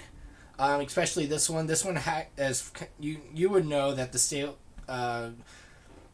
They for this particular site they would want you to stable your horse and cart outside of the city walls. And as you guys get closer, you can actually hear like steam hissing on the inside, kind of pistons going up and being operated and everything like that. And you kind of see brass pipes going around, coming in and out of the city walls. I am standing stupefied. I have no idea what this machinery is. What is this? Can anyone explain it to me? Damascus will come back from securing Harvey in this cart, and he goes, "You got me." Jason's gonna point out, like, oh, maybe those are just heating things, or I'm trying to explain. Steam comes through here and it makes power and heat and starts pointing things out. Maybe it does this. So you're familiar with this kind of stuff? It's kind of what I do. Instead of, the magics and stuff, you kind of have to write stuff down and build stuff. It's a little bit of kind of what I do.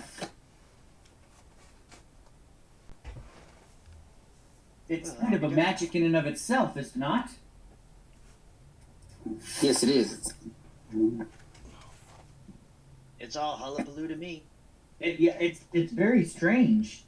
I don't see elementals being summoned to cause these things to move or operate.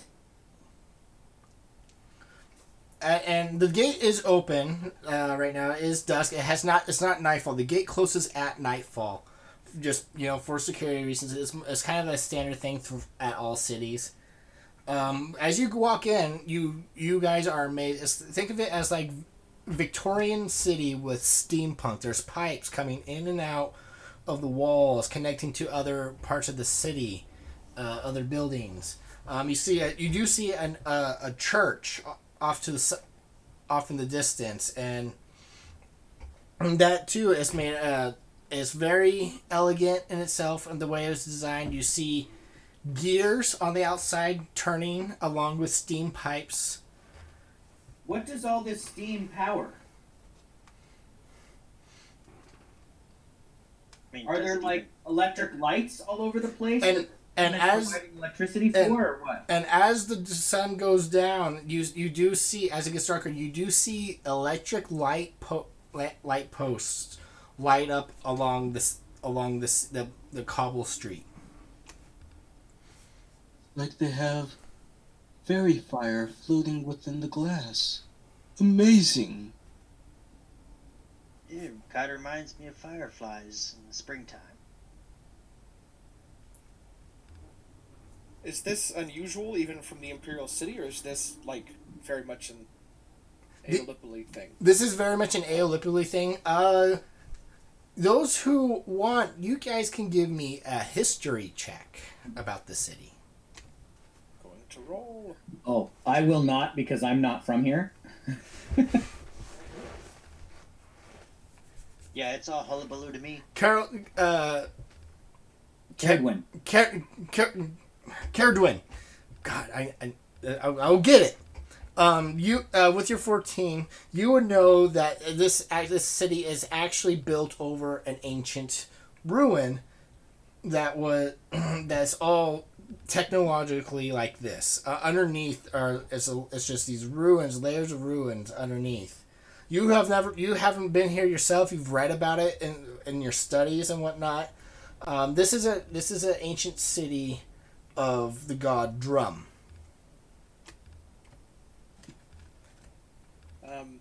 I'll explain to my companions that actually this city is built on the ancient ruins of the god Drum, and there's some sort of power source, I believe, far below it that powers what's above it today still. It's fascinating, part of the matter. You're telling me the city is built on an ancient burial ground? For a god? Amazing. And I just start jotting all of this down. Um, well, I guess I don't know if the god's buried here, but The- You have no idea if the god is here, buried here or not. You just know Do this. people still worship this god? Is that what the temple is for? Yes, this is people still worship the god drum. Even with your 14, you know that the drum is the god of technology, and people come to the city available to either worship or to help invent new gadgets and stuff like the street lights. I wonder what else they power with this magic of theirs. Well, let's go to the tavern and ask. Maybe the bartender. they power a brewery. I'm immediately headed to some tavern if there's one nearby. I would like to assist him in like finding one that's not so like not a little nicer. Not just some rundown check. You can give me a Investigation. Yes. There, that one's good. Good enough. Even in the lower. I mean, there's no this city's kind of not sectioned off by walls, kind of like the Imperial City. There are districts. You are kind of in the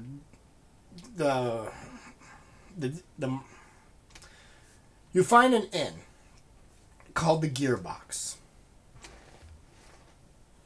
Hopefully, there's a tavern as well. Well, this is promising.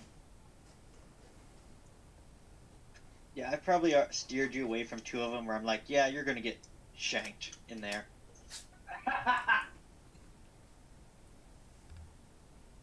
I probably would. Well, as long as Galenford is with us and he can tell stories or play music. All right, so you guys go into the Gearbox. There is a tavern. You can at this inn, so you can get a drink and a meal if you so wish. I'll immediately, as we enter, kind of stroll up and just say, do you have any musicians or storytellers on stage tonight? Do you approach the bar? Yeah. Okay. You see that there is a dwarf behind this bar, and he kind of is dressed. He in a bar tap. No, don't have one. We just have the music box, and you see over it as kind of like a little bit of a jukebox, and it's kind of as an automated music machine. Is it The like machine that replaces the bard? is it like every 5 minutes it plays the same song? It plays a couple songs. There's like 4 songs max that just play over and over again. You put in a copper coin and choose which song it plays. I bet your patrons are sick and tired of the same 4 songs. Please, Galenford, save them from their misery. For a night's stay, I could change it up for the folk here. Give me a persuasion check. And I'm using my feet by popular demand. Can you pull the feet up, please? Oh, I made it as a button. Hold on one sec.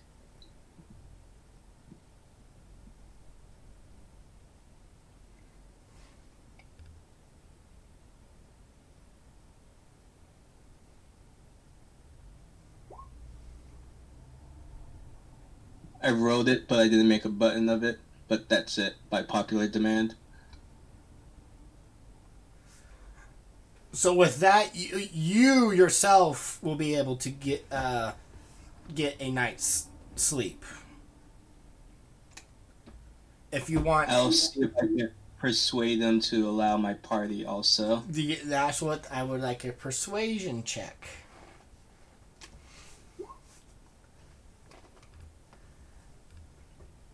He agrees. Sure, yeah, we have we don't get much of your folk around here, so it would be a nice change. How many different kind of beers do you have here? How many do you want? All of them. No, he doesn't mean all of them. Let's. Do you have? I any do, special- one of each. I'll tell you what. I would like one beer for every song that Galenford plays. He's that bad? And then he's kind of rethinking the deal that Gallenford just... I am. Thank you, Jason. That's exactly what I'm going for. I'm the tourist that wants to try one of everything. Damascus is going to ask if there's any like specials that they like you can only get in Eolipoli.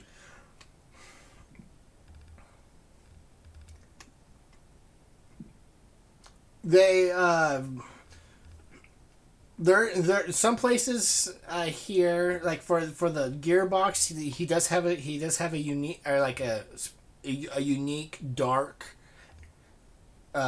thick ale.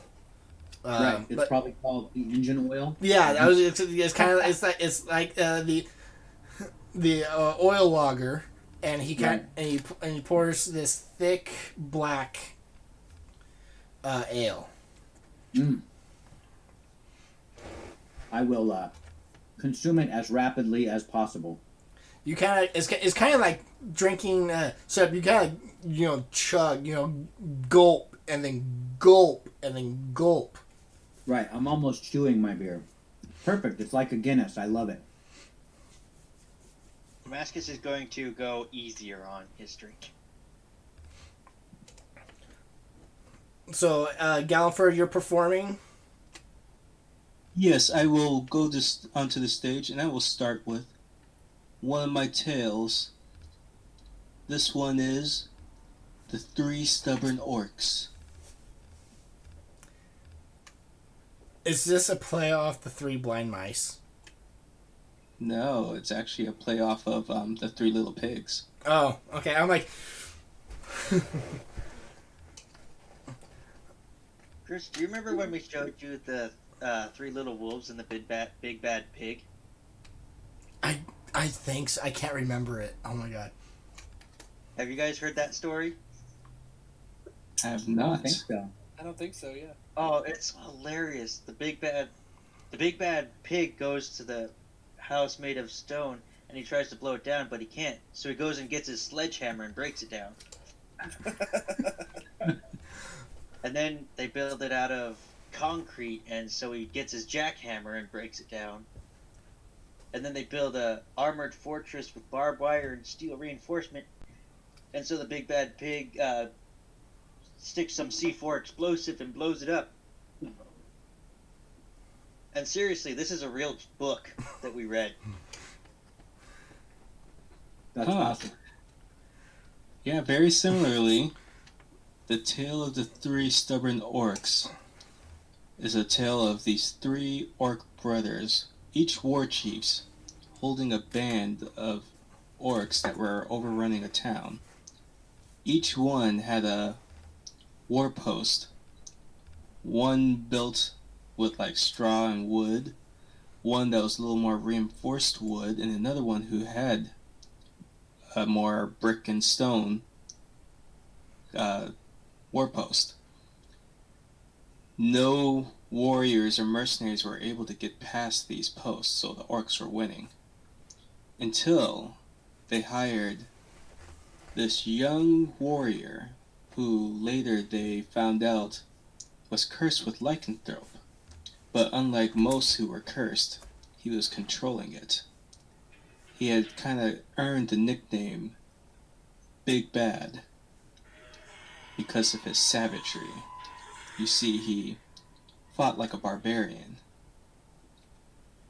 He went after the first war chief, and easily bursted through all his walls, as you see, with him raging, and changed into this wolf warrior. It could not hold them back. He slaughtered that war chief, as stubborn as he was, along with his men, and proceeded to the next one. The next one put up a little stronger fight, but still, with that black werewolf raging, he burst through that wooden war post and took him out as well. The final war chief, he was holding him off for a good while, long enough that the werewolf had started to calm down as he had finally bursted through. This was enough time for that war chief to stop being so stubborn, and he actually decided to run for it, leaving his men to be slaughtered. That big bad, as I've begun to know him as, still roams the realm trying to track down that stubborn orc, but only that one survived.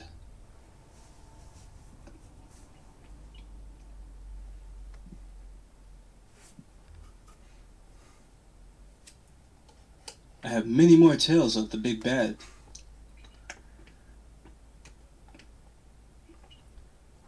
So as Gallenford is telling his story, the barkeep asks, "So what brings you into town?"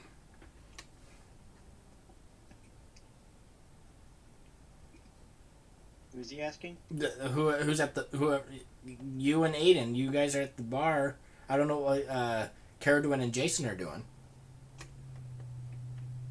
Oh, I'll grab something to eat, find a table, and kind of just enjoy the scenery. I'm not going to drink. I'll tell the bartender, we're on our way to Gloomstock steak. See what we can do in light of the dragon attacks down there. Yeah, I heard there was a dragon sighting down there. Good thing you're heading that way too. They've been kind of hitting a rough patch. I bet. Hopefully we have the skills they need, and hopefully they pay well too. They're good folk, and I'm sure you will I'm sure you will be compensated for what they need. I'm sure of it. Just be careful. Always, my friend.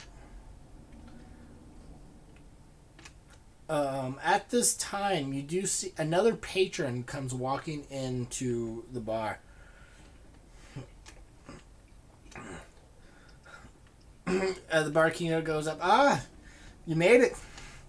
Your usual, I presume. And you guys look over and you see this robotic man walking in, and yes, thank you. I'll just the usual tonight. You guys have never, especially Aiden or whatnot. You guys have never really seen a man like this before. He is wearing clothing on the outside, but he is basically you know of automatons, but nothing like this.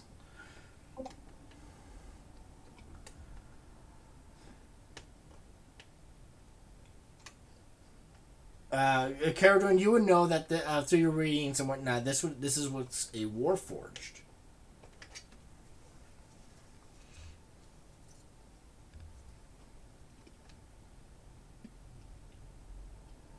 Well, you don't see that every day.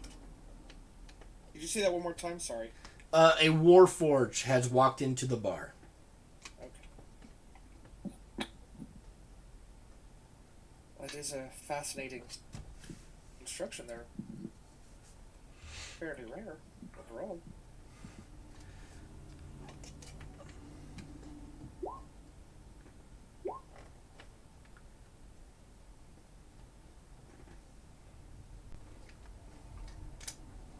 I'll nervously make my way over to the construct.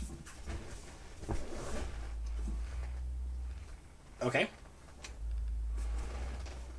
Excuse me, I don't mean to pry. Seems like you have a routine here. I'm just curious. I've never met any automata before. I'm curious if you'd have time for some questions, or if you get those all the time. Certainly, lass. I get asked a lot, especially from travelers. It's no problem at all. Please have a seat. Thank you very much. I'm very curious. So, did he get food and a drink? Yeah, he sets food and drink down, and and he starts kind of like starts to eat. You see him go in and chew and everything like that, and start to eat. So do most automata eat?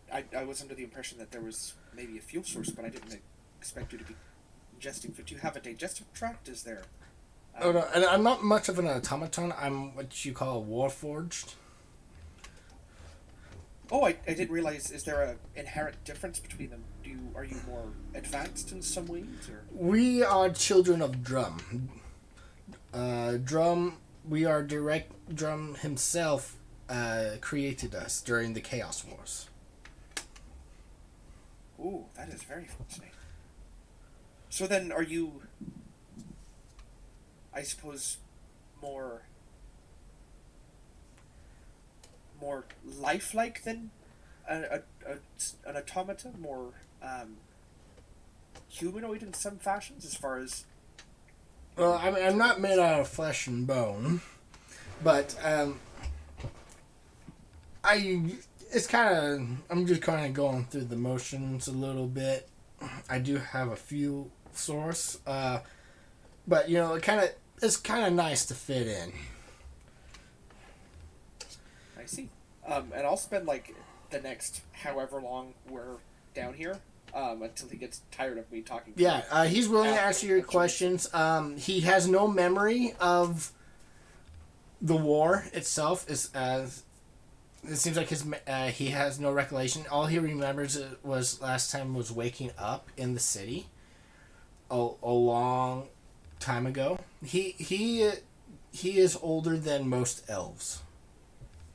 I was gonna say, in between my notes, I want to cast message since I'm playing on the lute. So there's like a time where it seems like I went quiet, but I'm actually just speaking to Caradwin, just saying, "Ask him how old he is." Yeah, and I'll definitely throw some of those questions. Yeah, he can't give you an exact age, but he does tell you that he is older than most elves that are alive today. His race is few and far in between. They pop up every now and then. He says he's not the only one in the city. There are a few of them in the city, but his race, he is a rare race.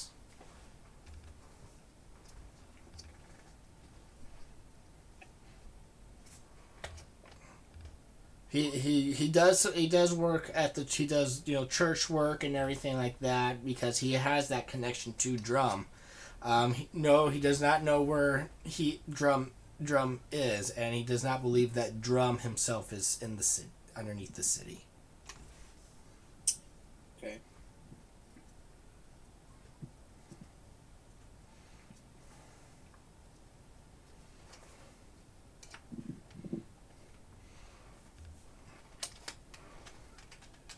Is there anything else in particular you would like to ask him? If not, I was gonna handle Damascus's question.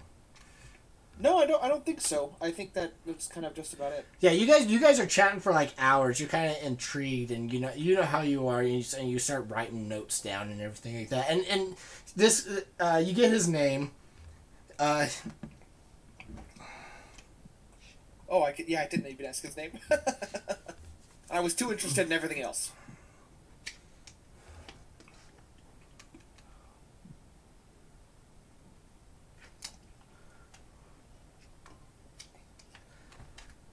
His name is he was given the name Quarks. I like.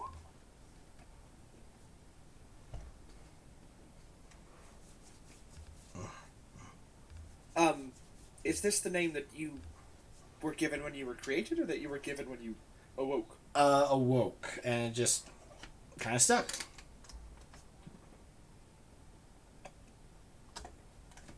I guess I had a croaking voice before when I woke up, so it just kind of. I'm sure that's why.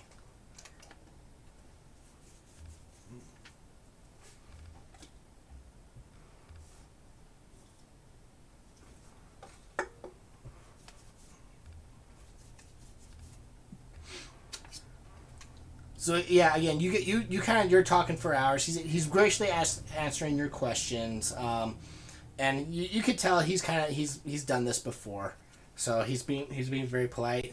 Damascus, the dwarf will tell you that it provides power throughout the city and warmth, especially during the winter time, the steam and everything like that. But they go all over the place. Down into the sewers and below that into the ruins.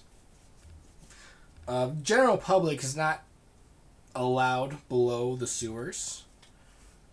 If city work is kind of, because this place is such an ancient ruin, and especially that of the god Drum, the church has. If you're not having any rankings in the Church of Drum, you're not allowed below the sewers.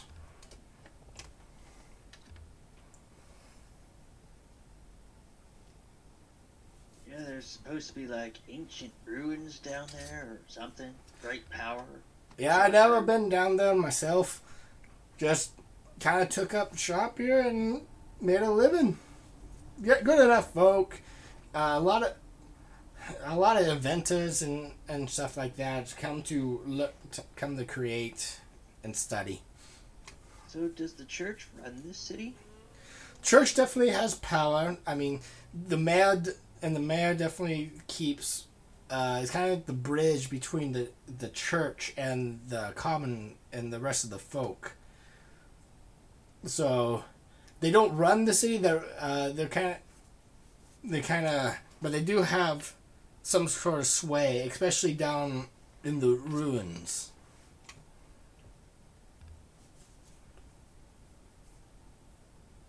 Oh yeah, I can see that.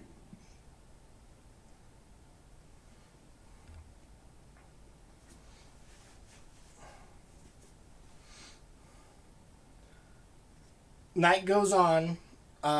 Gallenford, you see people kind of getting tired. Not sort of getting bored, but it's just getting late in the evening. People are kind of packing up and heading to bed. Do you all kind of do the same?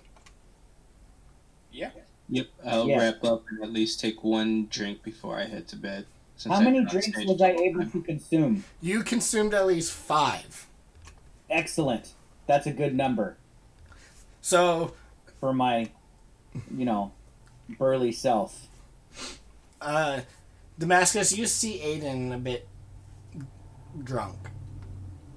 Yeah, I only had the 2 drinks, and I'm gonna try and help him out, or up to. I'm not drunk. I may be a bit tipsy, but I'm fine. And I reach for my sword, like half pull it out of the sheath. Damascus will put a hand on the hilt as well and kind of just keep it in the sheath. Probably for the best. I might spill my beer, and I spill my beer a little bit. Come on.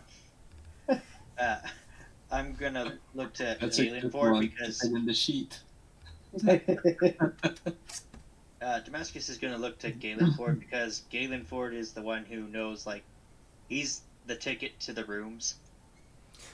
Yeah, you yeah. You guys get your rooms. You each get your own room. Shall we? And I'll kind of lead everyone to each of their rooms.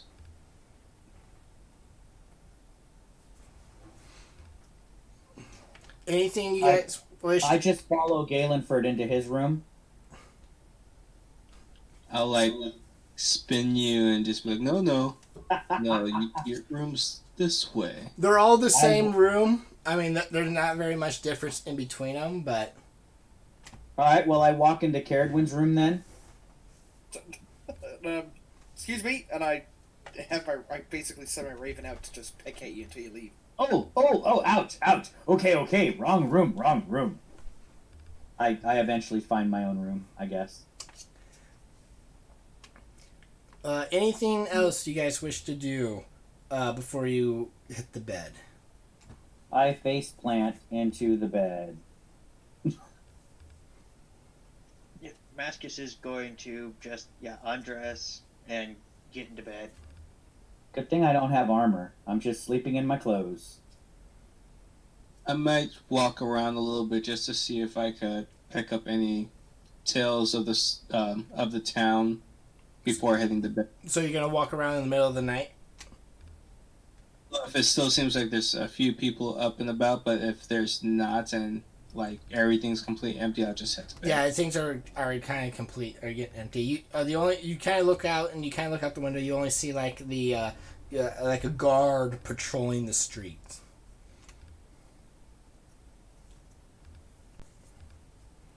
Yeah, it doesn't seem like any need then. I'll jot down everything that happened today and then I'll head to bed. That's kind of Gallenford's routine. He keeps track of everything that's happening because he's planning to turn it all into a fable.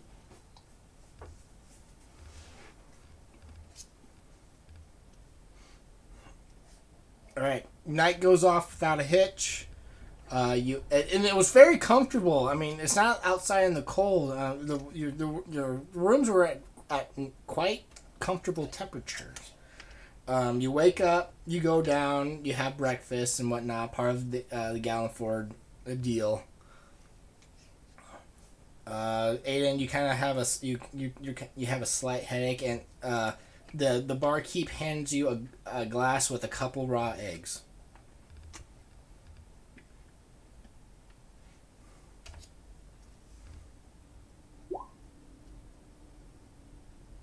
I like raw eggs. As long as you put a little beer in them. Just drink it. All right, I'll drink it. Yeah. There's a lot of protein in them. Yeah. You know that you know from where you're from. This is kind of a hangover cure.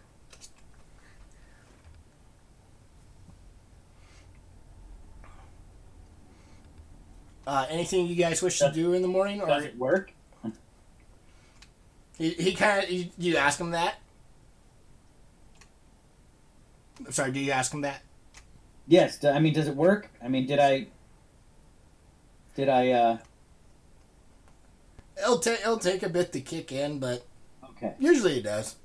I think. Don't worry, I've got a few other hangover techniques, hangover cure-alls. I mean, I spend many mornings hungover. But yeah.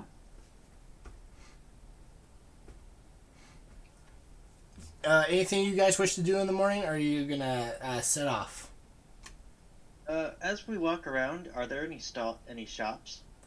You would have to go. The shops are kind of close to the dock, so you would have to go to the dock area. I thought if on the way, I was curious if there were any like cool little trinkets. I mean, The there city is so different. There are shops like workshops that you see people that are nearby that people work on their inventions. But I mean, like for purchasing shops, those are kind of closer to the dock. You're kind of like in the workshop district. Okay, I don't stop. I just keep my ears open in case I overhear any rumors as we're heading out. Give me an investigation check.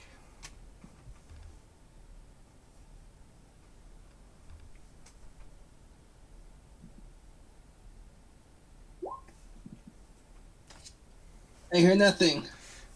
You're kind of still entranced about the city. And you kind of, since you're in the workshop district, as you kind of walk by, you hear a lot of banging and like welding and a lot of noise. My Bay ears are not used to this. I think you're trying to come up with a song based on the hammering rhythm. Yes, but there's just no proper beat. It's gonna mess with me. I gotta come up with something. Damascus is gonna go and tend to Harvey, make sure he's okay, brush him down, make sure he's fed. All right, Harvey's fine. He's happy to see you in the morning.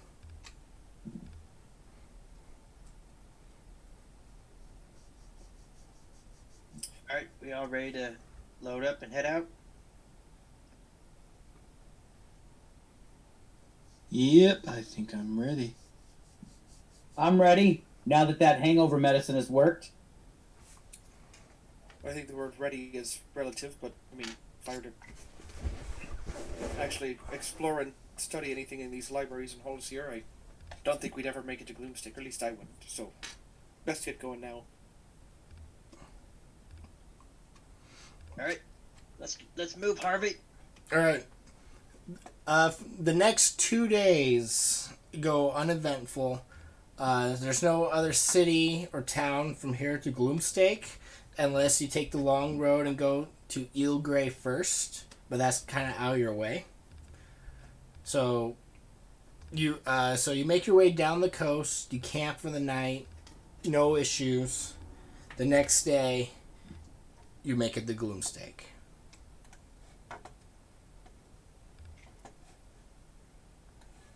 Gloomy when we arrive.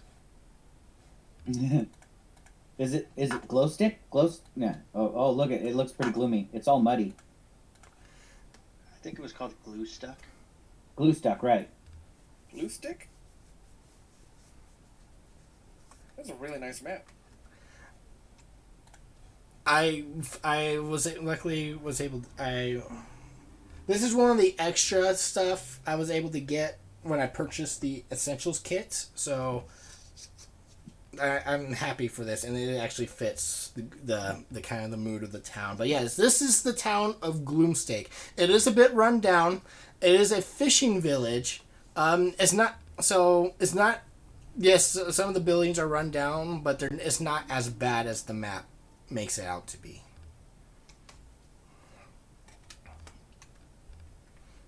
So which way are we coming in from? You're coming in this way.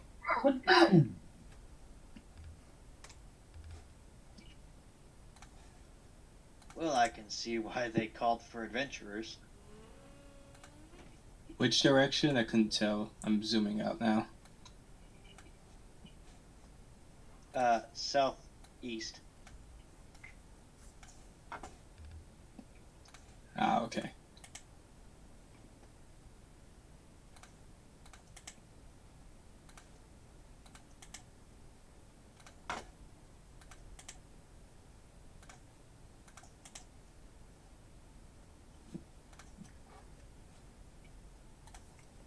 All right, you guys you're able to make your way in, and you're greeted at the town square. Oh, I see the little yellow arrow. That's where we are? Yes. Yeah, that's where we went in. Okay, gotcha.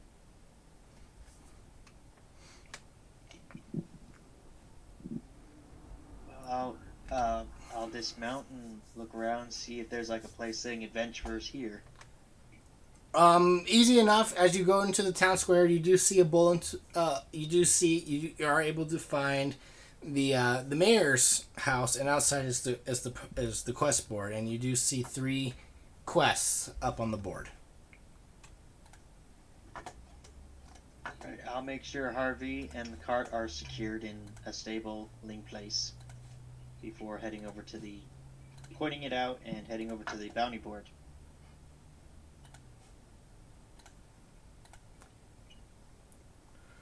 It should be in your guys' journals. You should see 3 quests.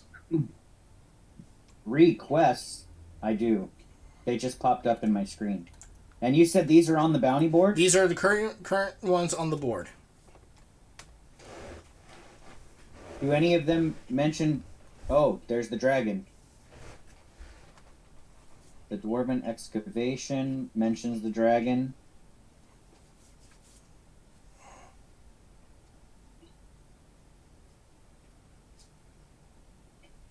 These magical, these gnome things might be able to kill the dragon. I look around to see if there's anybody else that's looking at these bounty boards. Like, I mean, this is a pretty big town. Are there no other adventurers in this town? You're looking around and you just see the normal townsfolk, but you don't see any like adventurers like you dressed around and at the bounty board. I'll stop a random commoner walking around and ask them if they know of anyone who has tried to perform these tasks for the town and what the outcome was. These are very recent. Not yesterday until you put them up, until the mayor put them up. Nobody's been around other than you. From out of towners have come through. Well, perhaps the notice that was posted in where did we come from? The Imperial City. The Imperial City was brand new, and as they say, the early bird gets the worm.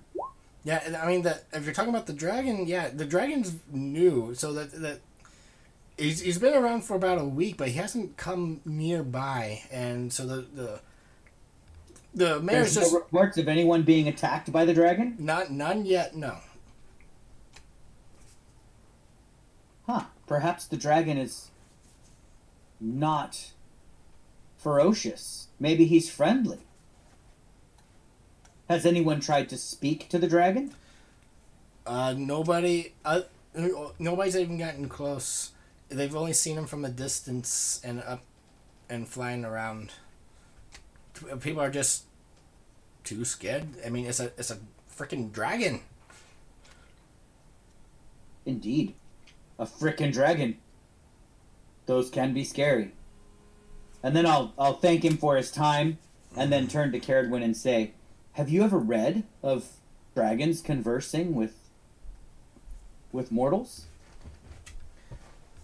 In your studies. Well, I would at least know that dragons are intelligent creatures.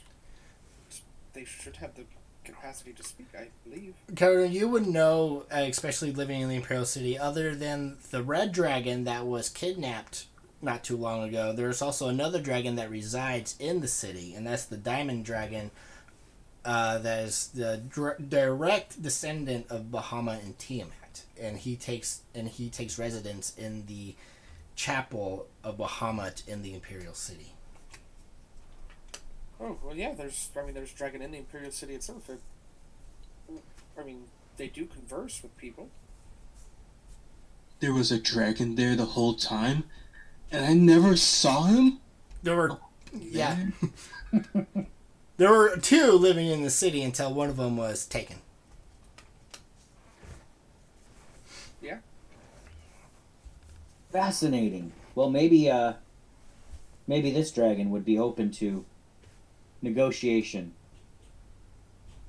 I can be very persuasive. Indeed. Perhaps we could even offer the dragon free beer. I think that depends on the dragon. Maybe she or he will like tales of barrel riders. And again, you guys know that this is a white dragon that's kind of been sighted in the area. Would I have read anything about white dragons that could be useful? Anything that differentiates them from other types of dragons? You can give me either history. Do we know that they're like ice-based, at least? You can give me either a history or arcana check, because dragons are kind of magical creatures. I will do an arcana check.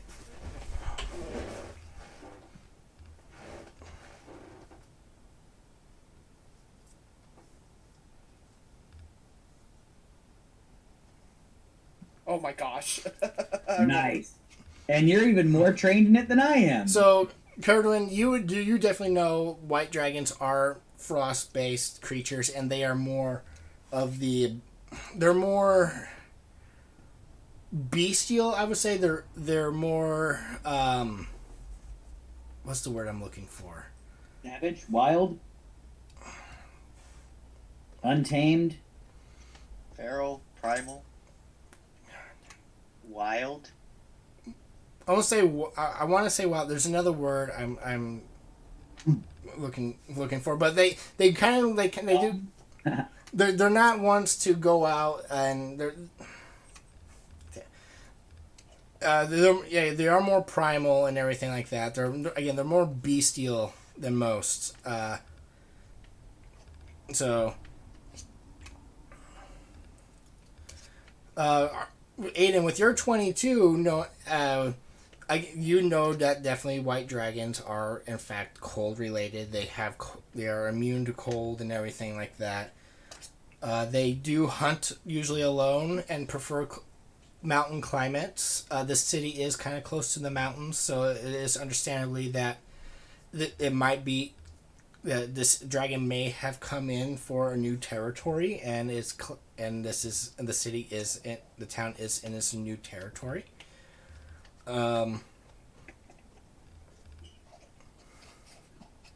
So and you would also know, so if it had a lair, which most dragons do, it would be somewhere up in the mountains. Okay. Where it's cold. Exactly, where it's cold. That being said, and looking at these job boards, I would almost suggest that maybe the dwarven excavation should be last, since something tells me it might bring us closest to this dragon. Maybe we should do the hill quests and help the midwife first, then speak to the gnomes who might have things that could aid us.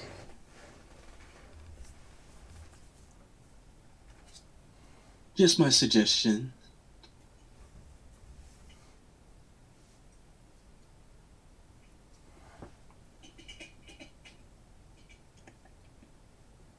I kind of agree. I think that would be the easiest way to get our, a feel for the city or the town. As that person leaves that was kind of talking to Aiden and Caradwin that they got the information for, I kind of just lean over and just wave wildly. Thanks for the info! They wave back.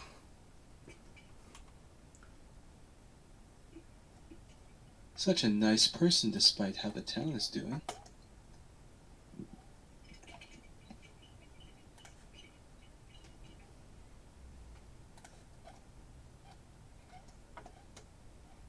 So were we planning on the dwarven excavation or Umbridge Hill?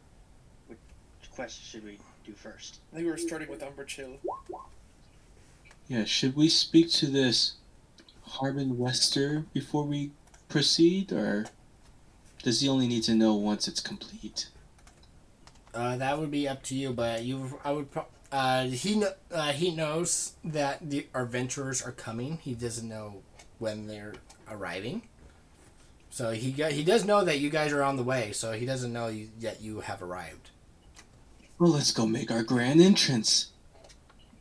Yes, I think it would be prudent to introduce ourselves before we just barge in, demanding a reward. Do we have a name for our group? It'll help when they write this story.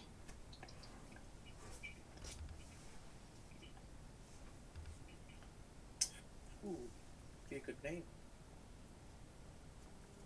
The Spellcasters and the one who can't. It makes a good band name. Feel a little called out by that. It's supposed to bring laughter and humor.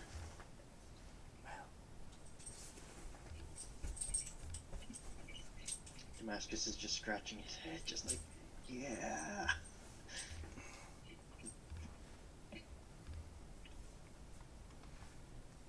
I'm sure we'll come up with something in time. Shall we?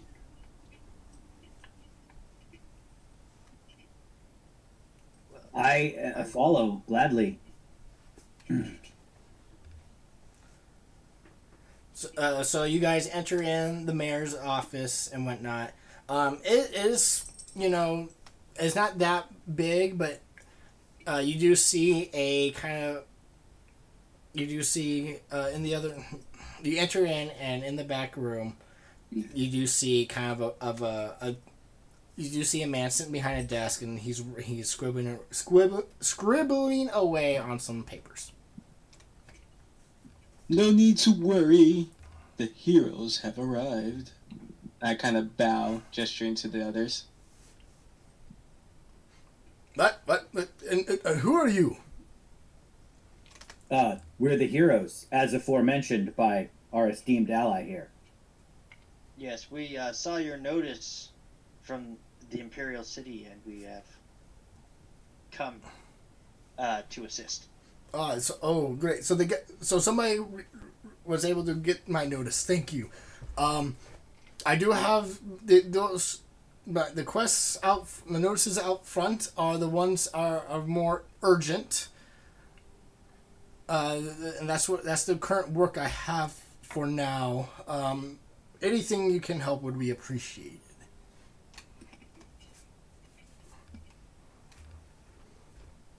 Well, no need to fear. We'll get right on it. I may ask, where are you going first? To help the little old lady on the hill. I think it was Umbridge. If you could point us in the right direction, that would be most helpful. Oh, she's north of here, and that would be great. She runs the apothecary and everything in town, and that windmill is where she helps and makes the her herbs and medicines.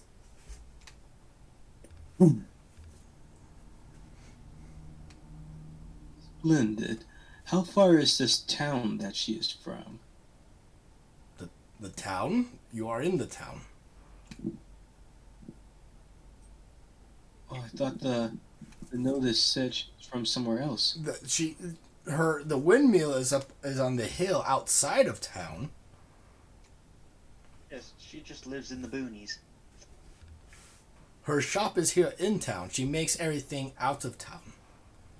Ah, I see. I misunderstood. Well, we'll go fetch her.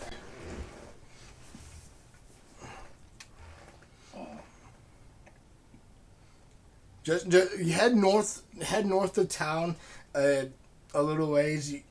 You can't miss it.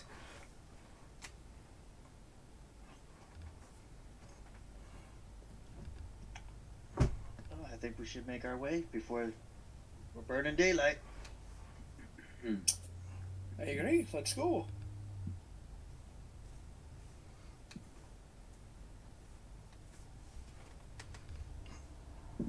All right, so you guys exit the building and head north of town.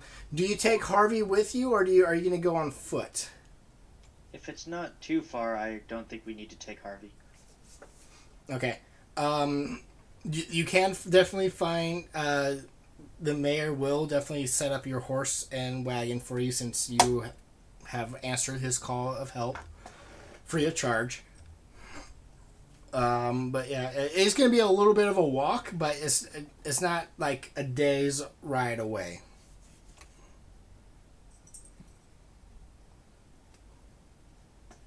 Well, we're at least getting our steps.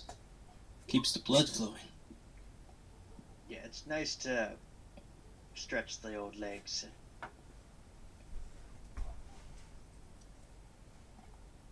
All right, so you guys make your way out of the northern gate and head north towards Umbridge Hill. Ooh.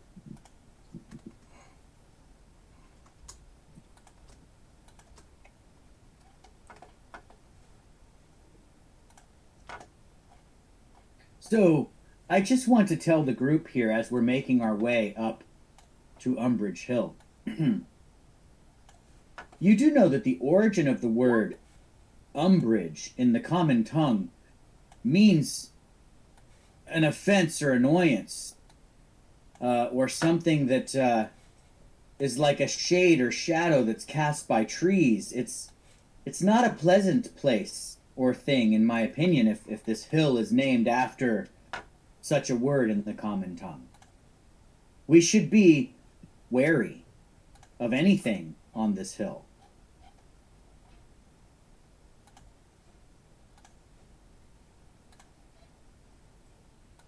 Well, there are rumors that a dragon's about. Maybe the dragon has taken umbrage with the hill itself? I cannot say. Or the hill has taken umbrage with the dragon and is offended by it. Who can say what came first, the dragon or the hill? I can't say.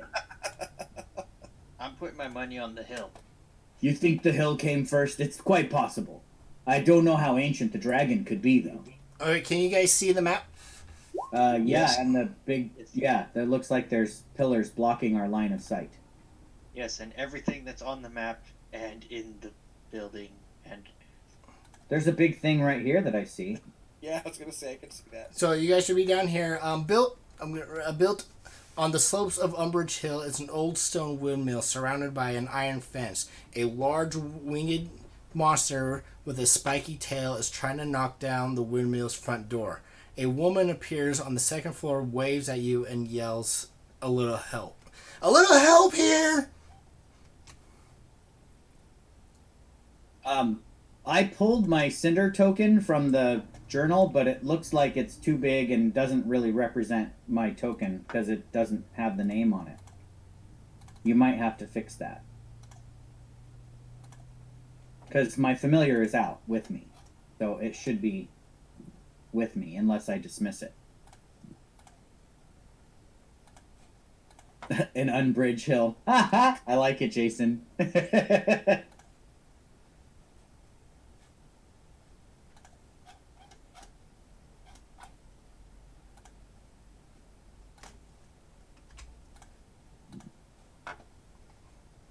Okay. So you see this large winged creature with spikes on its tail and everything trying to knock down the front door. What do you do?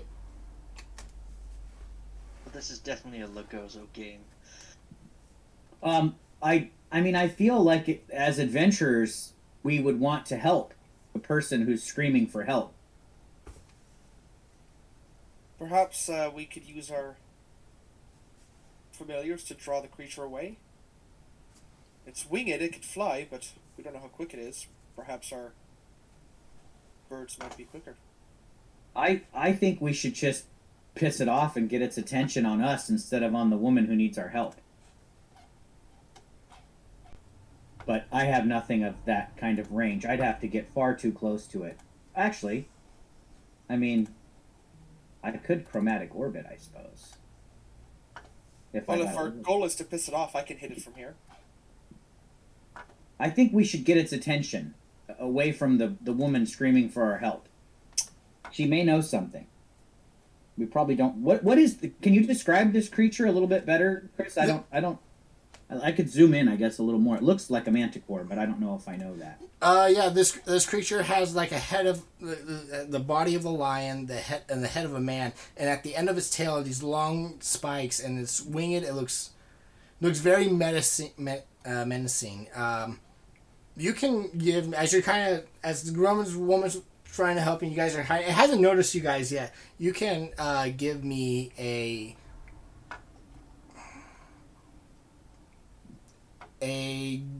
general intelligence check to kind of see if you might know what this creature is. Oh, look at that. Caradwin knows what it is. Caradwin, you definitely know. First from last time. This is definitely a manticore. Okay. With that intelligence check, does Caradwin know anything specific about manticores that might be helpful? Yeah, since with the 20, since I didn't ask for anything like a nature or anything specific, you will also know that these things are evil beasts. They do roam in the mountains, but you're not sure why one would be down this far from the mountains. They are intelligent. They can speak, so that you can definitely talk to the creature and whatnot. But you're. So I mean, there is always that option, but these things are extremely dangerous. Then yeah, I'll present that as an option to the group. I'll say, well, while this thing is tremendously evil, manticores do have the ability to communicate. Perhaps we can learn something from it. Figure out why it's down here attacking this lady. Should I try to persuade it? Sure, go ahead. You can talk from a distance. That's probably I a safe will. bet. I'll swing my lute around and use the specific string I have for casting my message spell. And I will kind of just whisper a message. Oh, Manticore, why are you so mad? Please stop what you are doing. How far where's can the you lady catch? asking for help? Yeah, the lady's asking for help. I think she's in the house that we can't see because of all the vision blocking. Yeah, she's up on the second story. Yeah. She's sticking her head can't out the see her. window. Is she like on this side? On this side?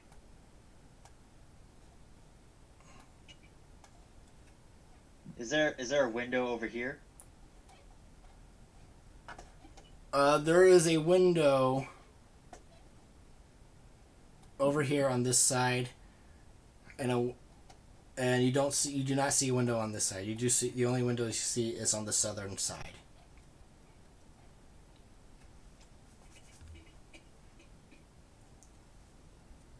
How far is that? How far is that message spell? 120 feet.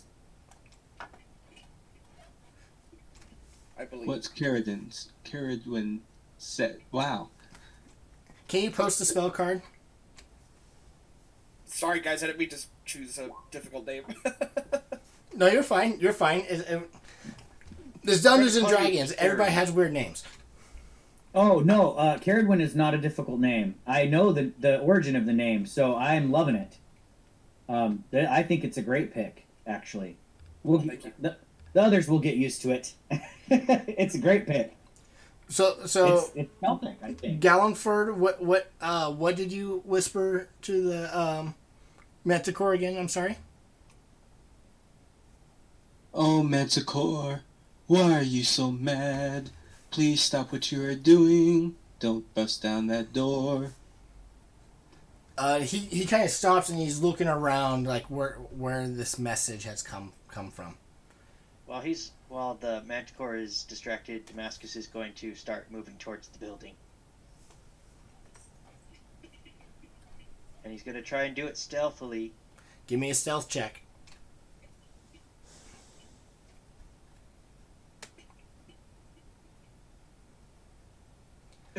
With the whisper spell and making the Manticore look around, the Manticore does see you, Damascus, and we are going to roll initiative.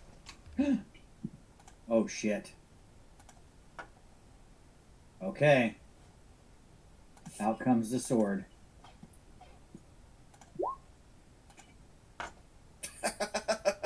Man, even as a wizard, I can't escape bad initiative rolls.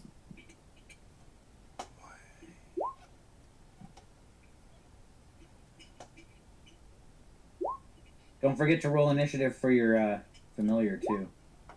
They do have a different initiative than you.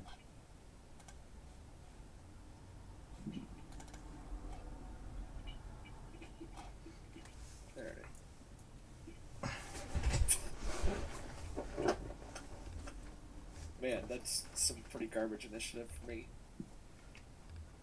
All right. So.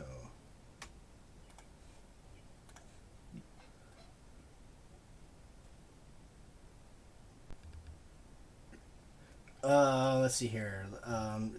Everybody in? No, I'm missing some initiatives. So, Chris, you're starting this campaign with a deadly encounter? Not only that, its XP budget is over the deadly amount by a few hundred, actually. That's awesome. 2 players should die in this particular instance.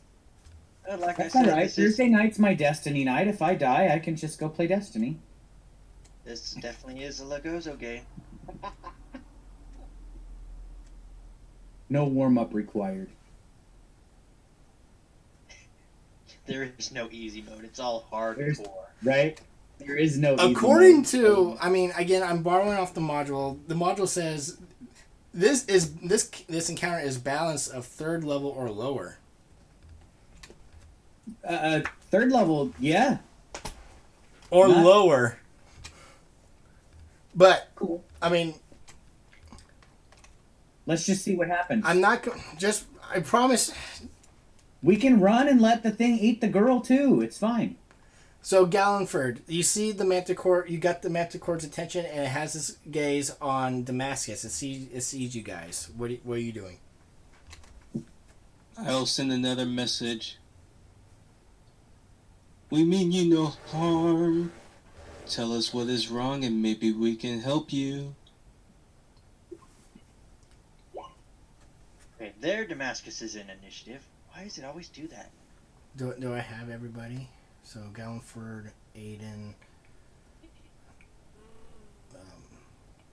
Serdwin, Jason, and Damascus.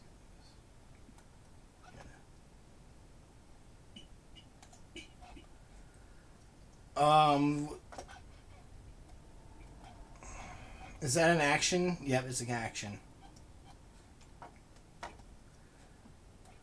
And then you moved? Yep. Alright.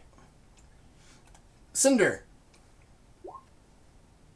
Cinder is going to fly in circles over Aiden's head and wait for Aiden to do something. Aiden. Aiden is going to cast a spell. Oh, I actually created a clickable thing for this. Awesome. I forgot I did. Essentially pulling a little flask out of my pocket and taking a swig of very strong alcohol, and saying some words of magic.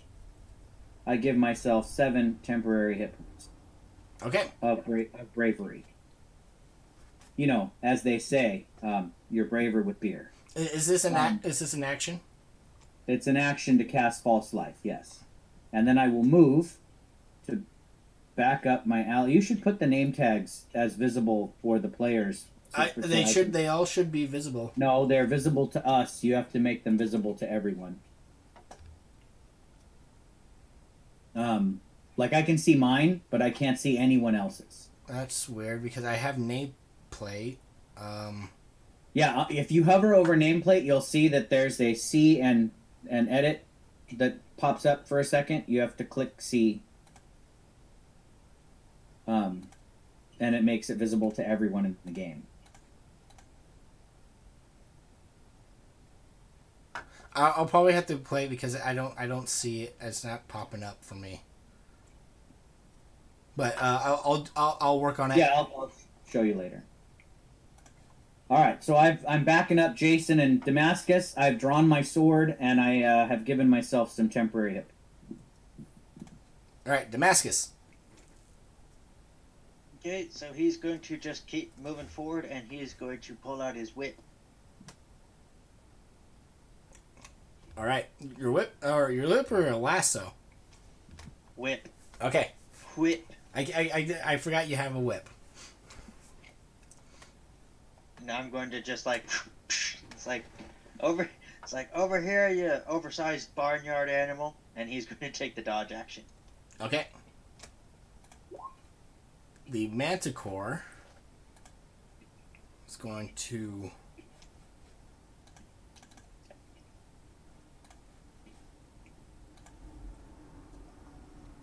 fly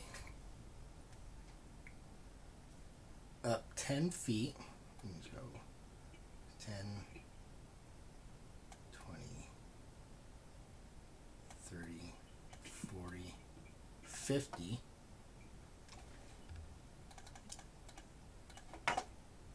Guys, I have just learned we can't outrun it.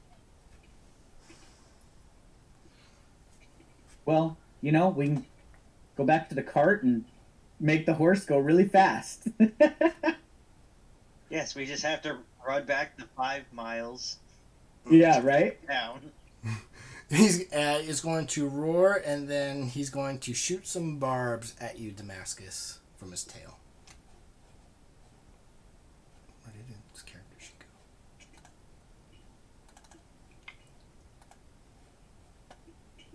Holy shit.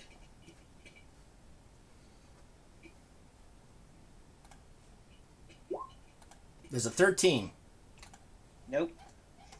I do not want to roll.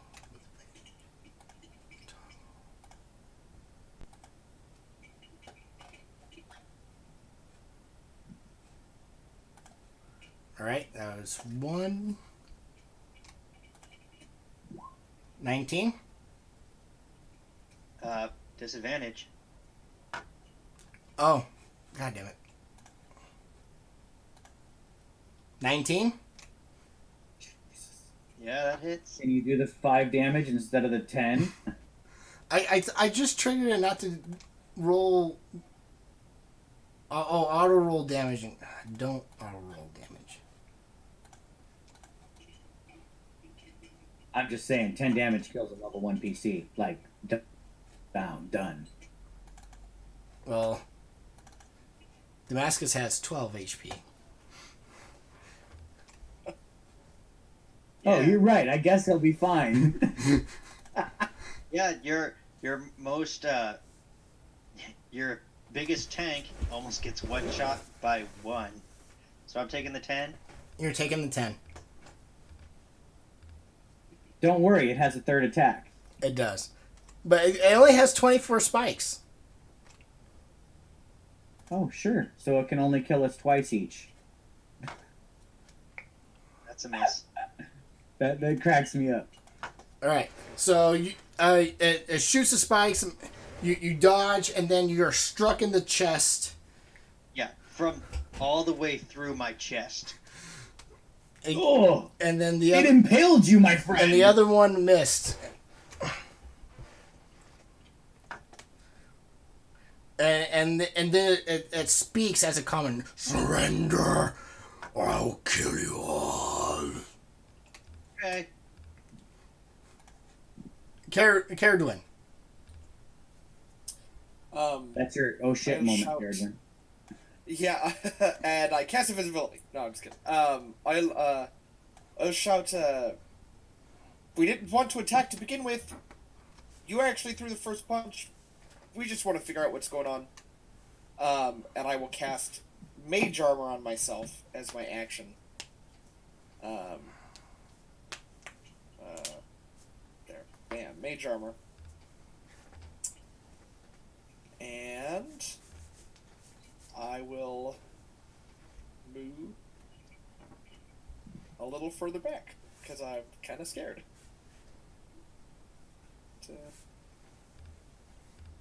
15, 20 feet, and I will tell my bird to just fly and try to be a distraction.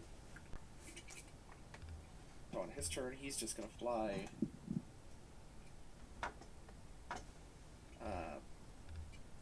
Fly speed 50 feet. He's going to fly 50 feet. 5,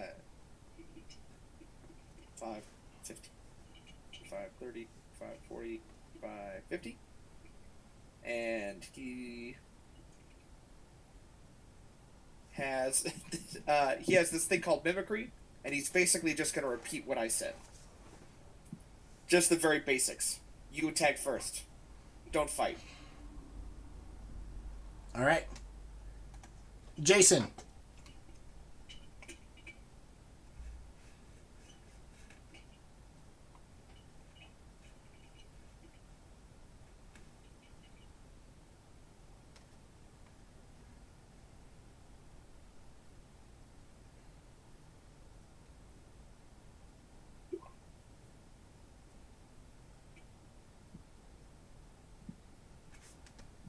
Okay.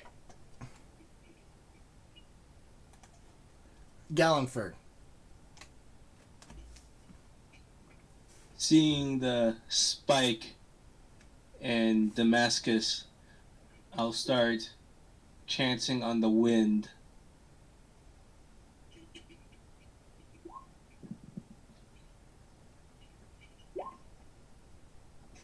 By warmth of heart, your pain I feel, grant me the power your wounds to heal.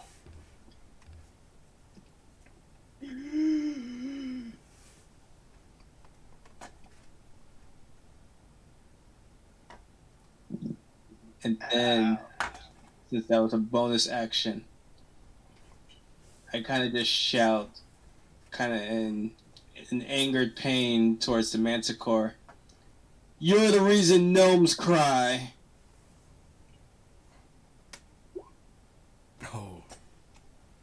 You're the reason gnomes cry. I love it.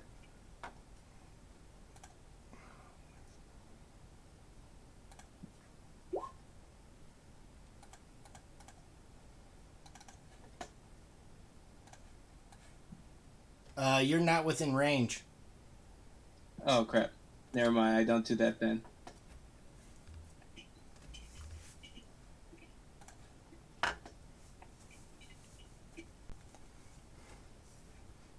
Okay, then I'll actually move this way since I was trying to strafe. And I'll take the dodge action. All right. Cinder.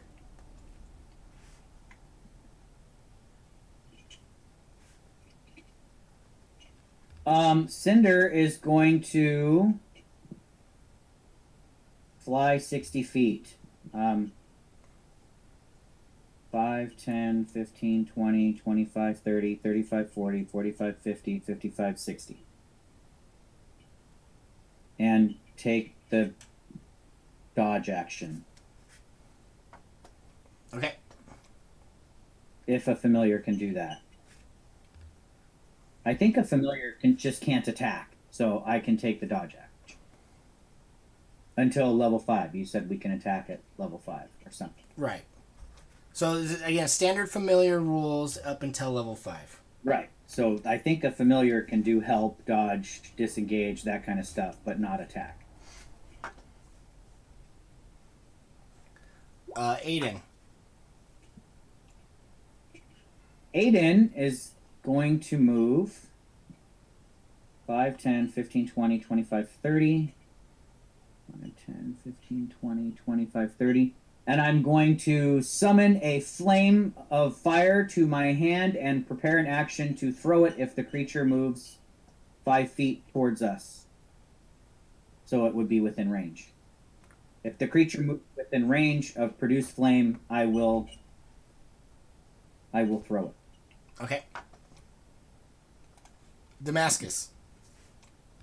Damascus is going to stagger and lean on this fence, and he goes, "Now that we have your attention, perhaps you can tell us as to why you're attacking this lady?"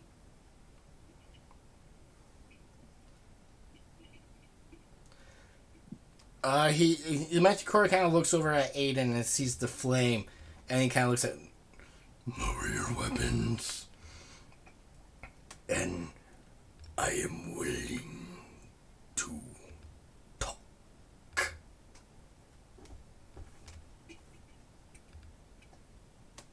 Damascus will he'll hitch up his whip and take the dodge action.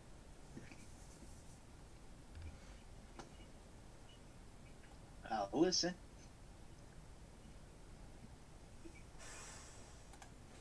All right. The Manticore is going to land. He's gonna move.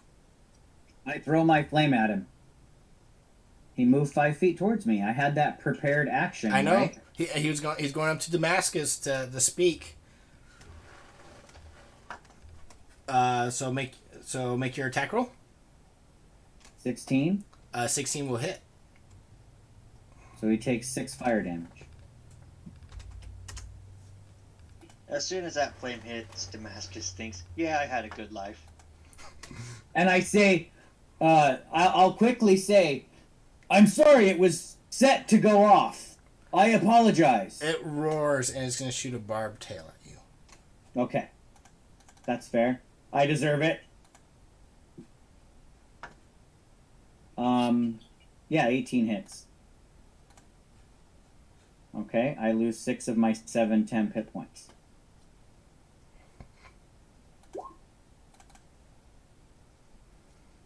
And it just kind of glares like, it's kind of staring you down. Like, are you gonna do it again? I no longer have a fiery ball in my hand, and I sheath my sword.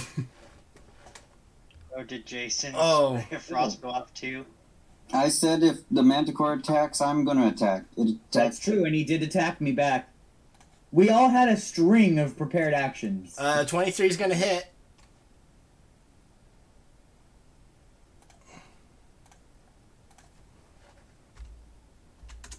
And his movement's It's like reduced. a freaking like a Magic the Gathering game where everybody had interrupts ready to go. Meanwhile, Damascus is like, I wonder who's going to take care of Harvey when I'm gone.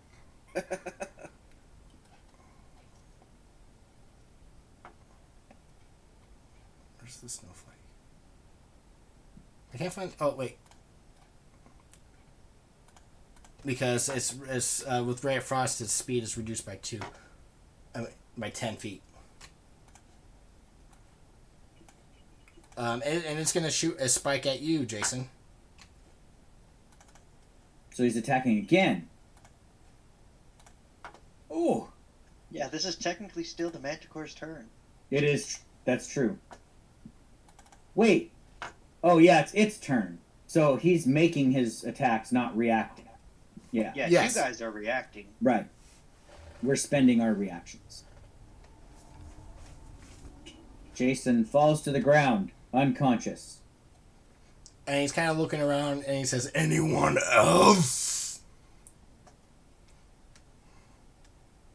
I turn around and see that Jason has been felled by this creature's attack, and you can see that my eyes are sparking in rage, but I'm going to defer to Damascus and see if he can calm the beast.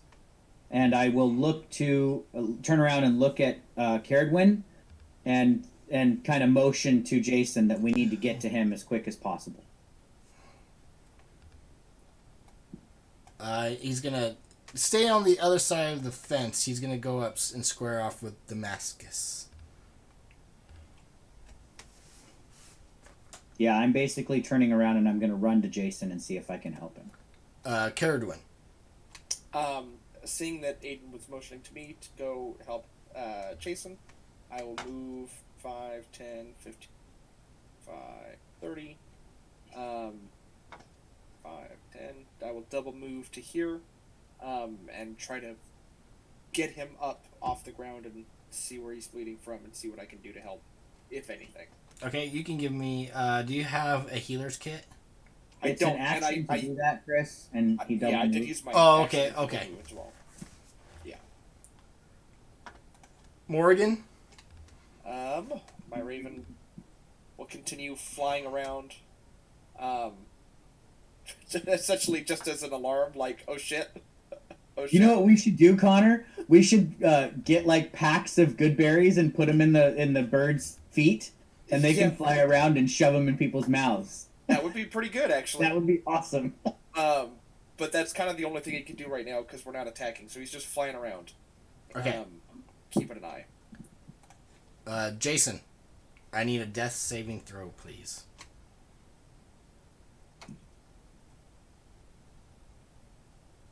All right.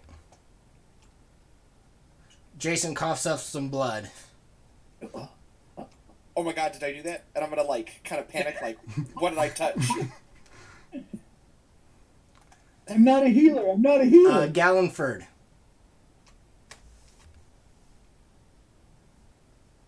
Seeing Jason fall, I whisper again, by warmth of heart, your pain I feel. Grant me the power, your wounds to heal. All right, Jason, you feel this warmth autumn air flow through you, and as you heal 6 hit points.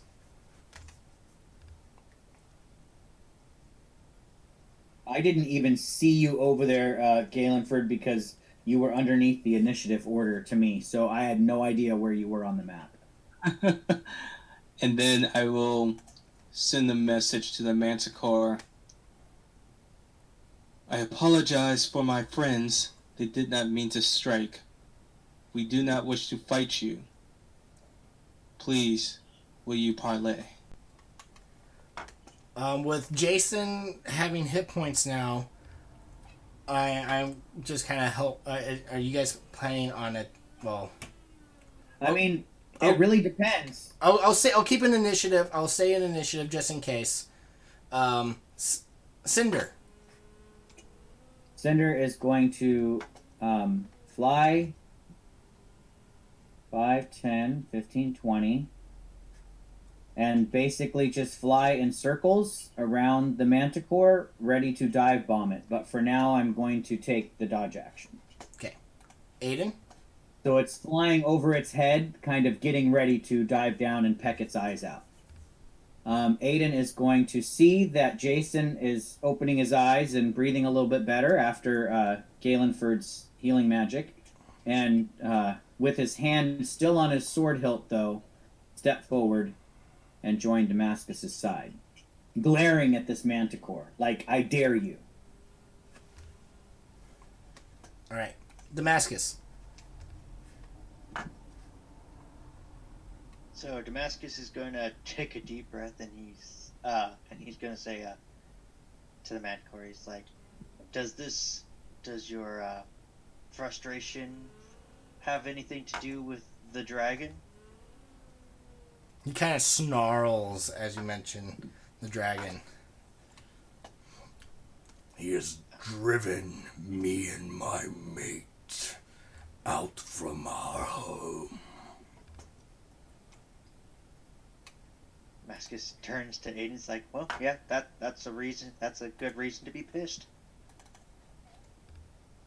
And is it necessary for you to eat the flesh of I don't know what you call humans when they're not always human, mortal kind, instead of the flesh of, say, a goat or a sheep that you could easily find? Even my hawk there can find a rabbit or a squirrel to eat rather than something sentient like a woman in her house. Is your heart really bent to that evil, that level of evil, that you have to kill a sentient creature?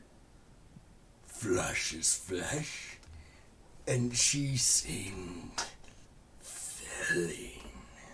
Perhaps you would like to take her place. What if we told you, and I'm doing this through the message, what if we told you that we plan to get rid of the dragon who forced you away? He kind of you guys don't hear this, but you see Aiden and Damascus. You hear him chuckle.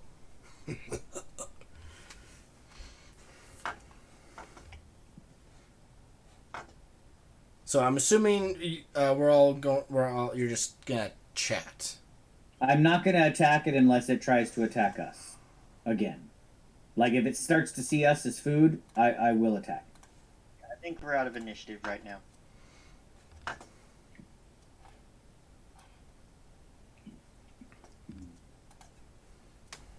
Will you leave this lady be if we promise you that our goal is to be rid of the dragon? This would aid all of us, including you. 10:30 at the latest. Okay. That's what I thought we said. I thought we were aiming for 10, but 10 going to 10:30 as at the latest kind of thing, but I didn't know. Depends. Do you have any food? I am quite hungry. Damascus suddenly reaches in and he's like, "Oh snap! I left everything on the cart." We have no food to spare, beast, but I could teach you to hunt if you need a lesson. Oh, I was hunting. And then more prey came along. No, you weren't hunting, you were taking easy pickings. I could teach you to hunt with skill.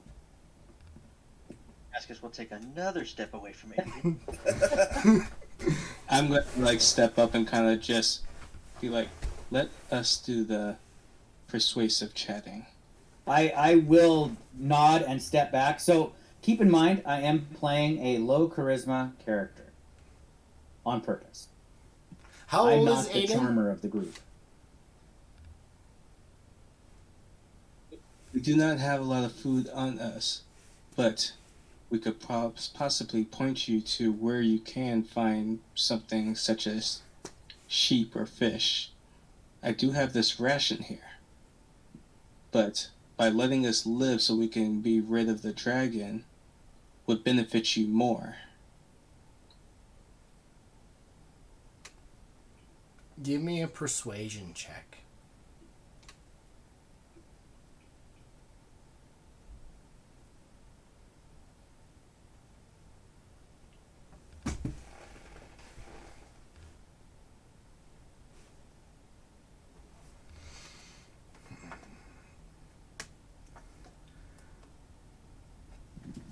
I know where and how to hunt and take what I need.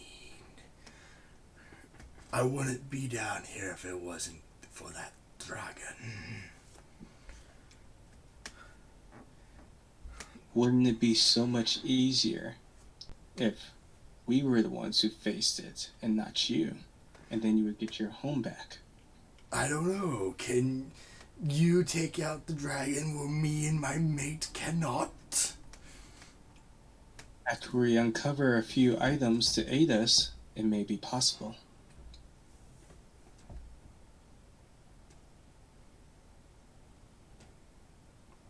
Maybe we could work together.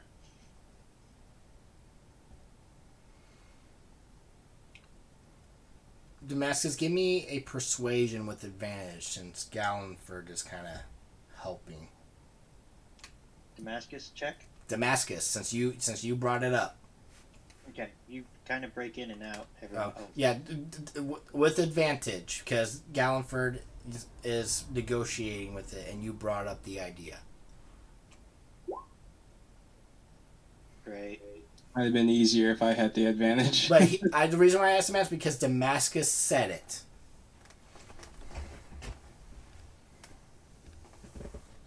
No. You will most likely perish and be pickings for him. Could be simpler just to kill you now and be over with it.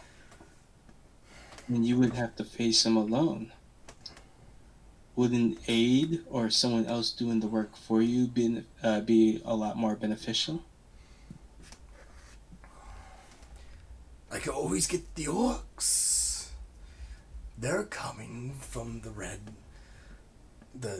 red salt flats.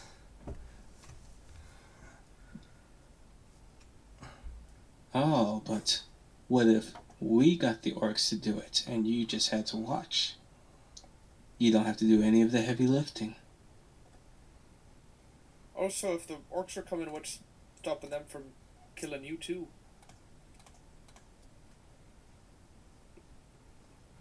Just saying, I'm gonna help him up still.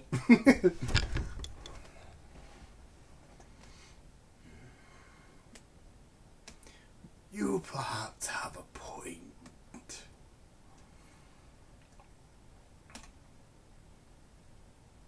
But nevertheless, we are hungry since we were driven out. Like I said, if you allow us to live to deal with that problem for you, then this one day of hunger would be worth it. As you would get your home back with your mate and your regular hunting grounds as well. And what assurances do you have that you will do what you say? I am always an elf of my word. And if you need more assurances, I will write out a contract on the ground here, and you can sign with your nail, and I will sign with my blade. What's a contract? Is it tasty? It's a promise to hold one's word.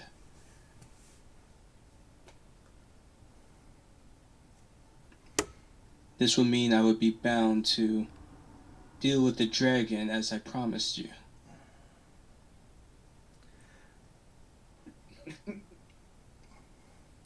No need. I will give you this chance, but don't take too long, or else me and my mate will return. And I he whisper under my breath, just try it, monster. and then after that he kind of roars and then he takes off flying. Cinder screeches at him as he flies by. That's not Mary Hawk-like sound. I can't do a hawk, sorry. That's more like a raven. So the manticore Eagle flies sense. off. I give out a very deep sigh. I'm like, oh, is everyone all right? Damascus will collapse. I look at everybody and say, I could have taken it. As much as I want to say you could have, your story might have ended very quickly, which I do not want. Damascus will look up and he goes, "Are you okay in there?" I pull out Doesn't my leave flask inside. again, and I hold it up to Galenford and say, liquid courage, my friend, liquid courage. That's it. We're limiting your drink. So literally, the material component to false life is a swig of liquor. That's what the material component for the spell is. It cracks me up. Now, I can cast it without the material component, but I'm doing the material component for flavor. It's just freaking fun. I literally take a shot before I go into battle. So the woman will stick her head out and see that the manticore is flying off. Are you okay out there? Ron, are you okay?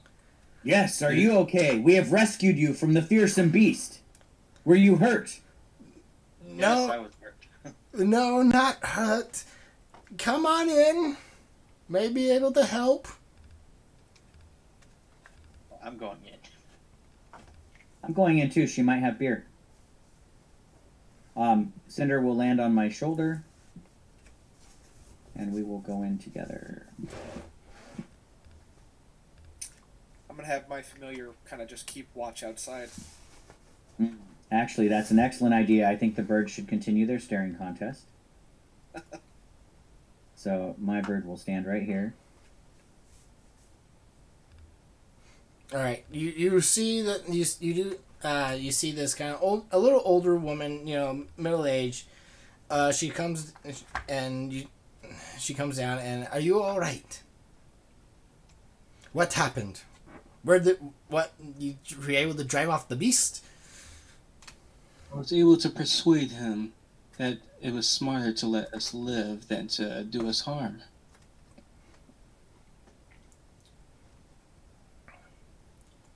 How were you able to persuade that thing? I can be very persuasive. And I wink.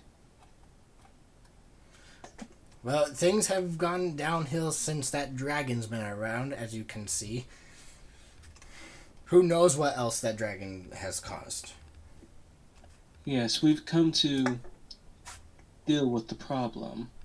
But we specifically came up here to escort you back to town where it's safer. I figured that man would be worried. Smart, too. Well, since you're able to drive off that beast, I can at least give you something. Now, hold on. She makes her way upstairs and comes back down with some bottles, and she each gives you a potion of healing. This is amazing, thank you.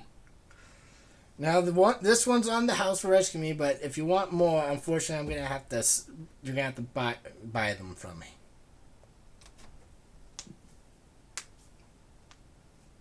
No, this is plenty. So this is just a standard potion of healing.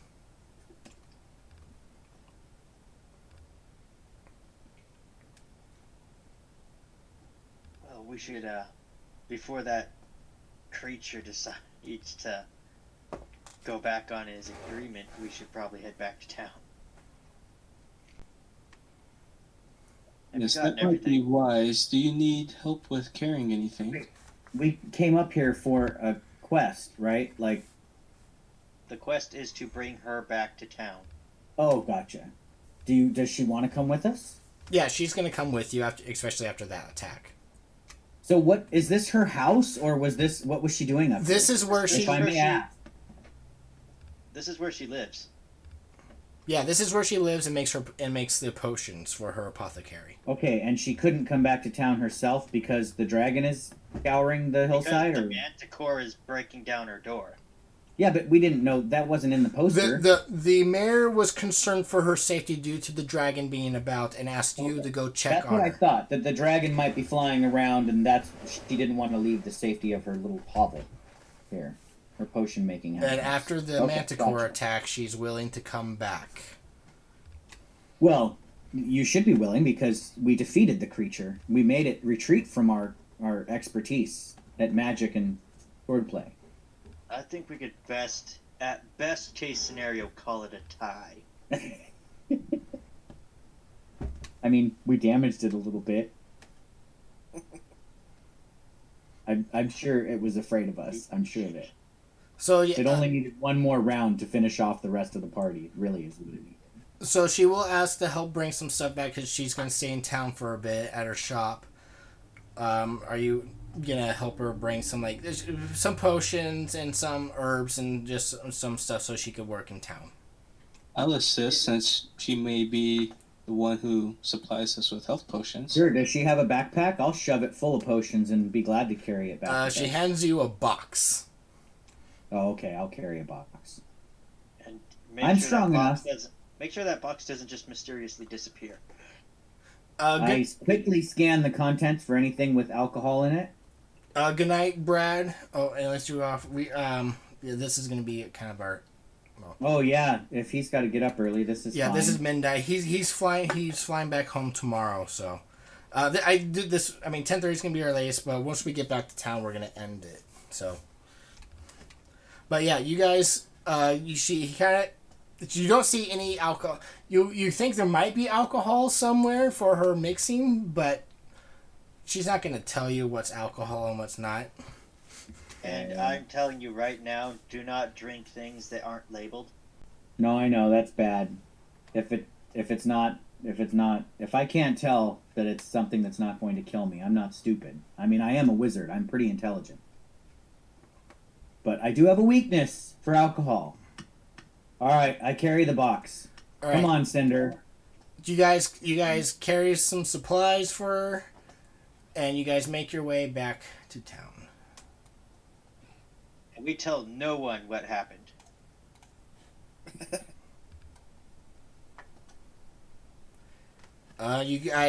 She takes you to her shop, which is which is in this area. She thanks you, and then you go. Do you guys head to the mayor to kind of check in? Yeah, we want to turn in our bounty, right? Indeed. I mean, there might be a reward for bringing this potion maker back to town. There is. Yep. You guys go back.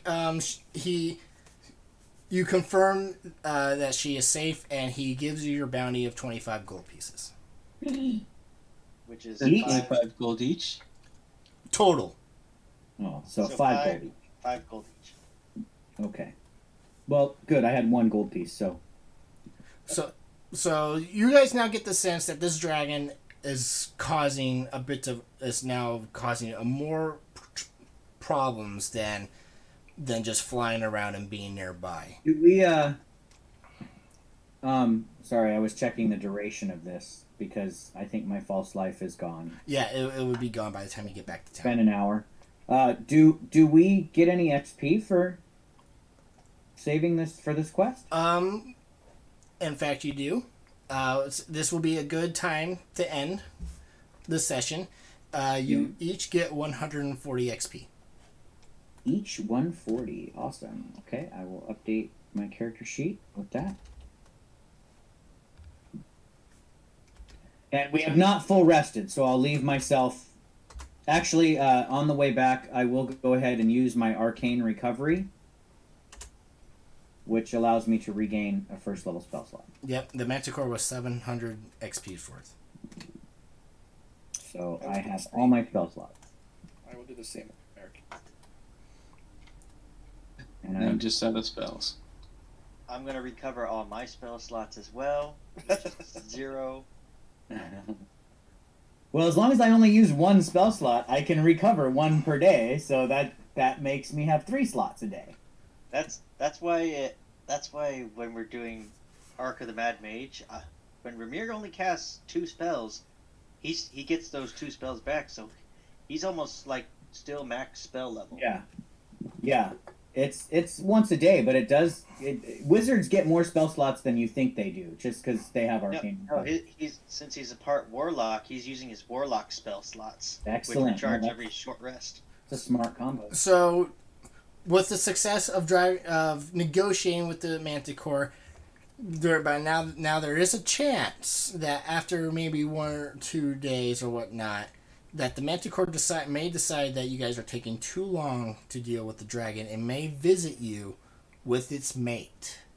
So... Yeah. If it comes to this town, though, what is it going to hunt us down? Because if it comes to this town, I assume the town guard would help us kill it. There are some guard, yeah, but... you don't know.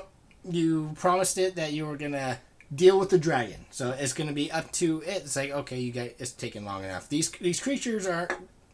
It's been driven from its home. So...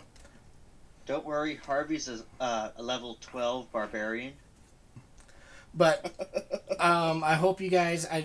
there was a lot of role play for this first session, which is fine. I know Brad probably could have wished to do a little more, but he is not home, so his internet connection's not all that great. So hopefully next week we'll find out what you guys do next. There are still the 2 other quests that are available currently. Definitely need to see those gnomes now. Yeah, I think we go talk to the gnomes. If they have something that can help us defeat the dragon, then that's where we go next. Agreed. Especially since the Manticore might hunt us. So, Chris, I have a question. Why do I have this guest thing in my journal? Guess. I see Cinder, Aiden, the 3 quests, and guest. Oh, guest. That's like if David is in and wants to look. Oh. Kind of like with me, you have a token for me. Yeah, but why do I see it? I just put it. When I first made it, I put it on everybody's. Oh, you put it for everybody. Okay, gotcha. Did you want to put like a notes page for us so we could take notes? Like in the I can. Oh, and you this to add. What would it be in a folder or a folder or a handout? A handout is basically just typed stuff. But what do you set up as a handout? I think it is out, and then you just players. I mean, a folder is just a place to organize handouts.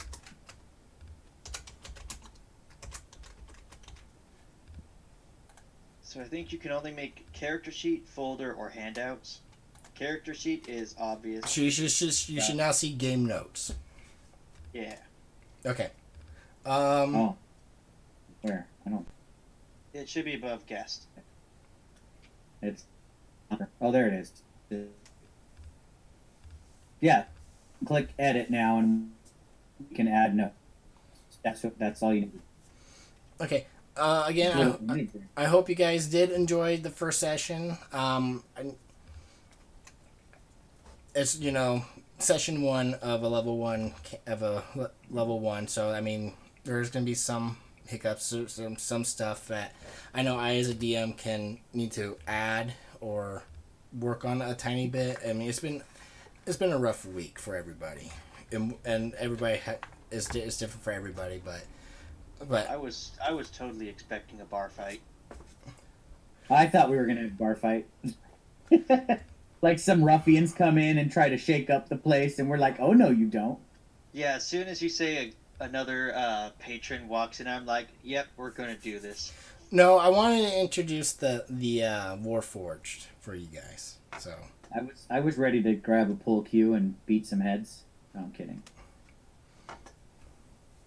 But yet you made it to the town of Gloomstake, a small fishing town, and were able to negotiate with the Manticore. So I would say that's a good off to a good adventuring. Nobody died. Nobody died. Oof. Nobody died. I would have been so upset if Brad lost.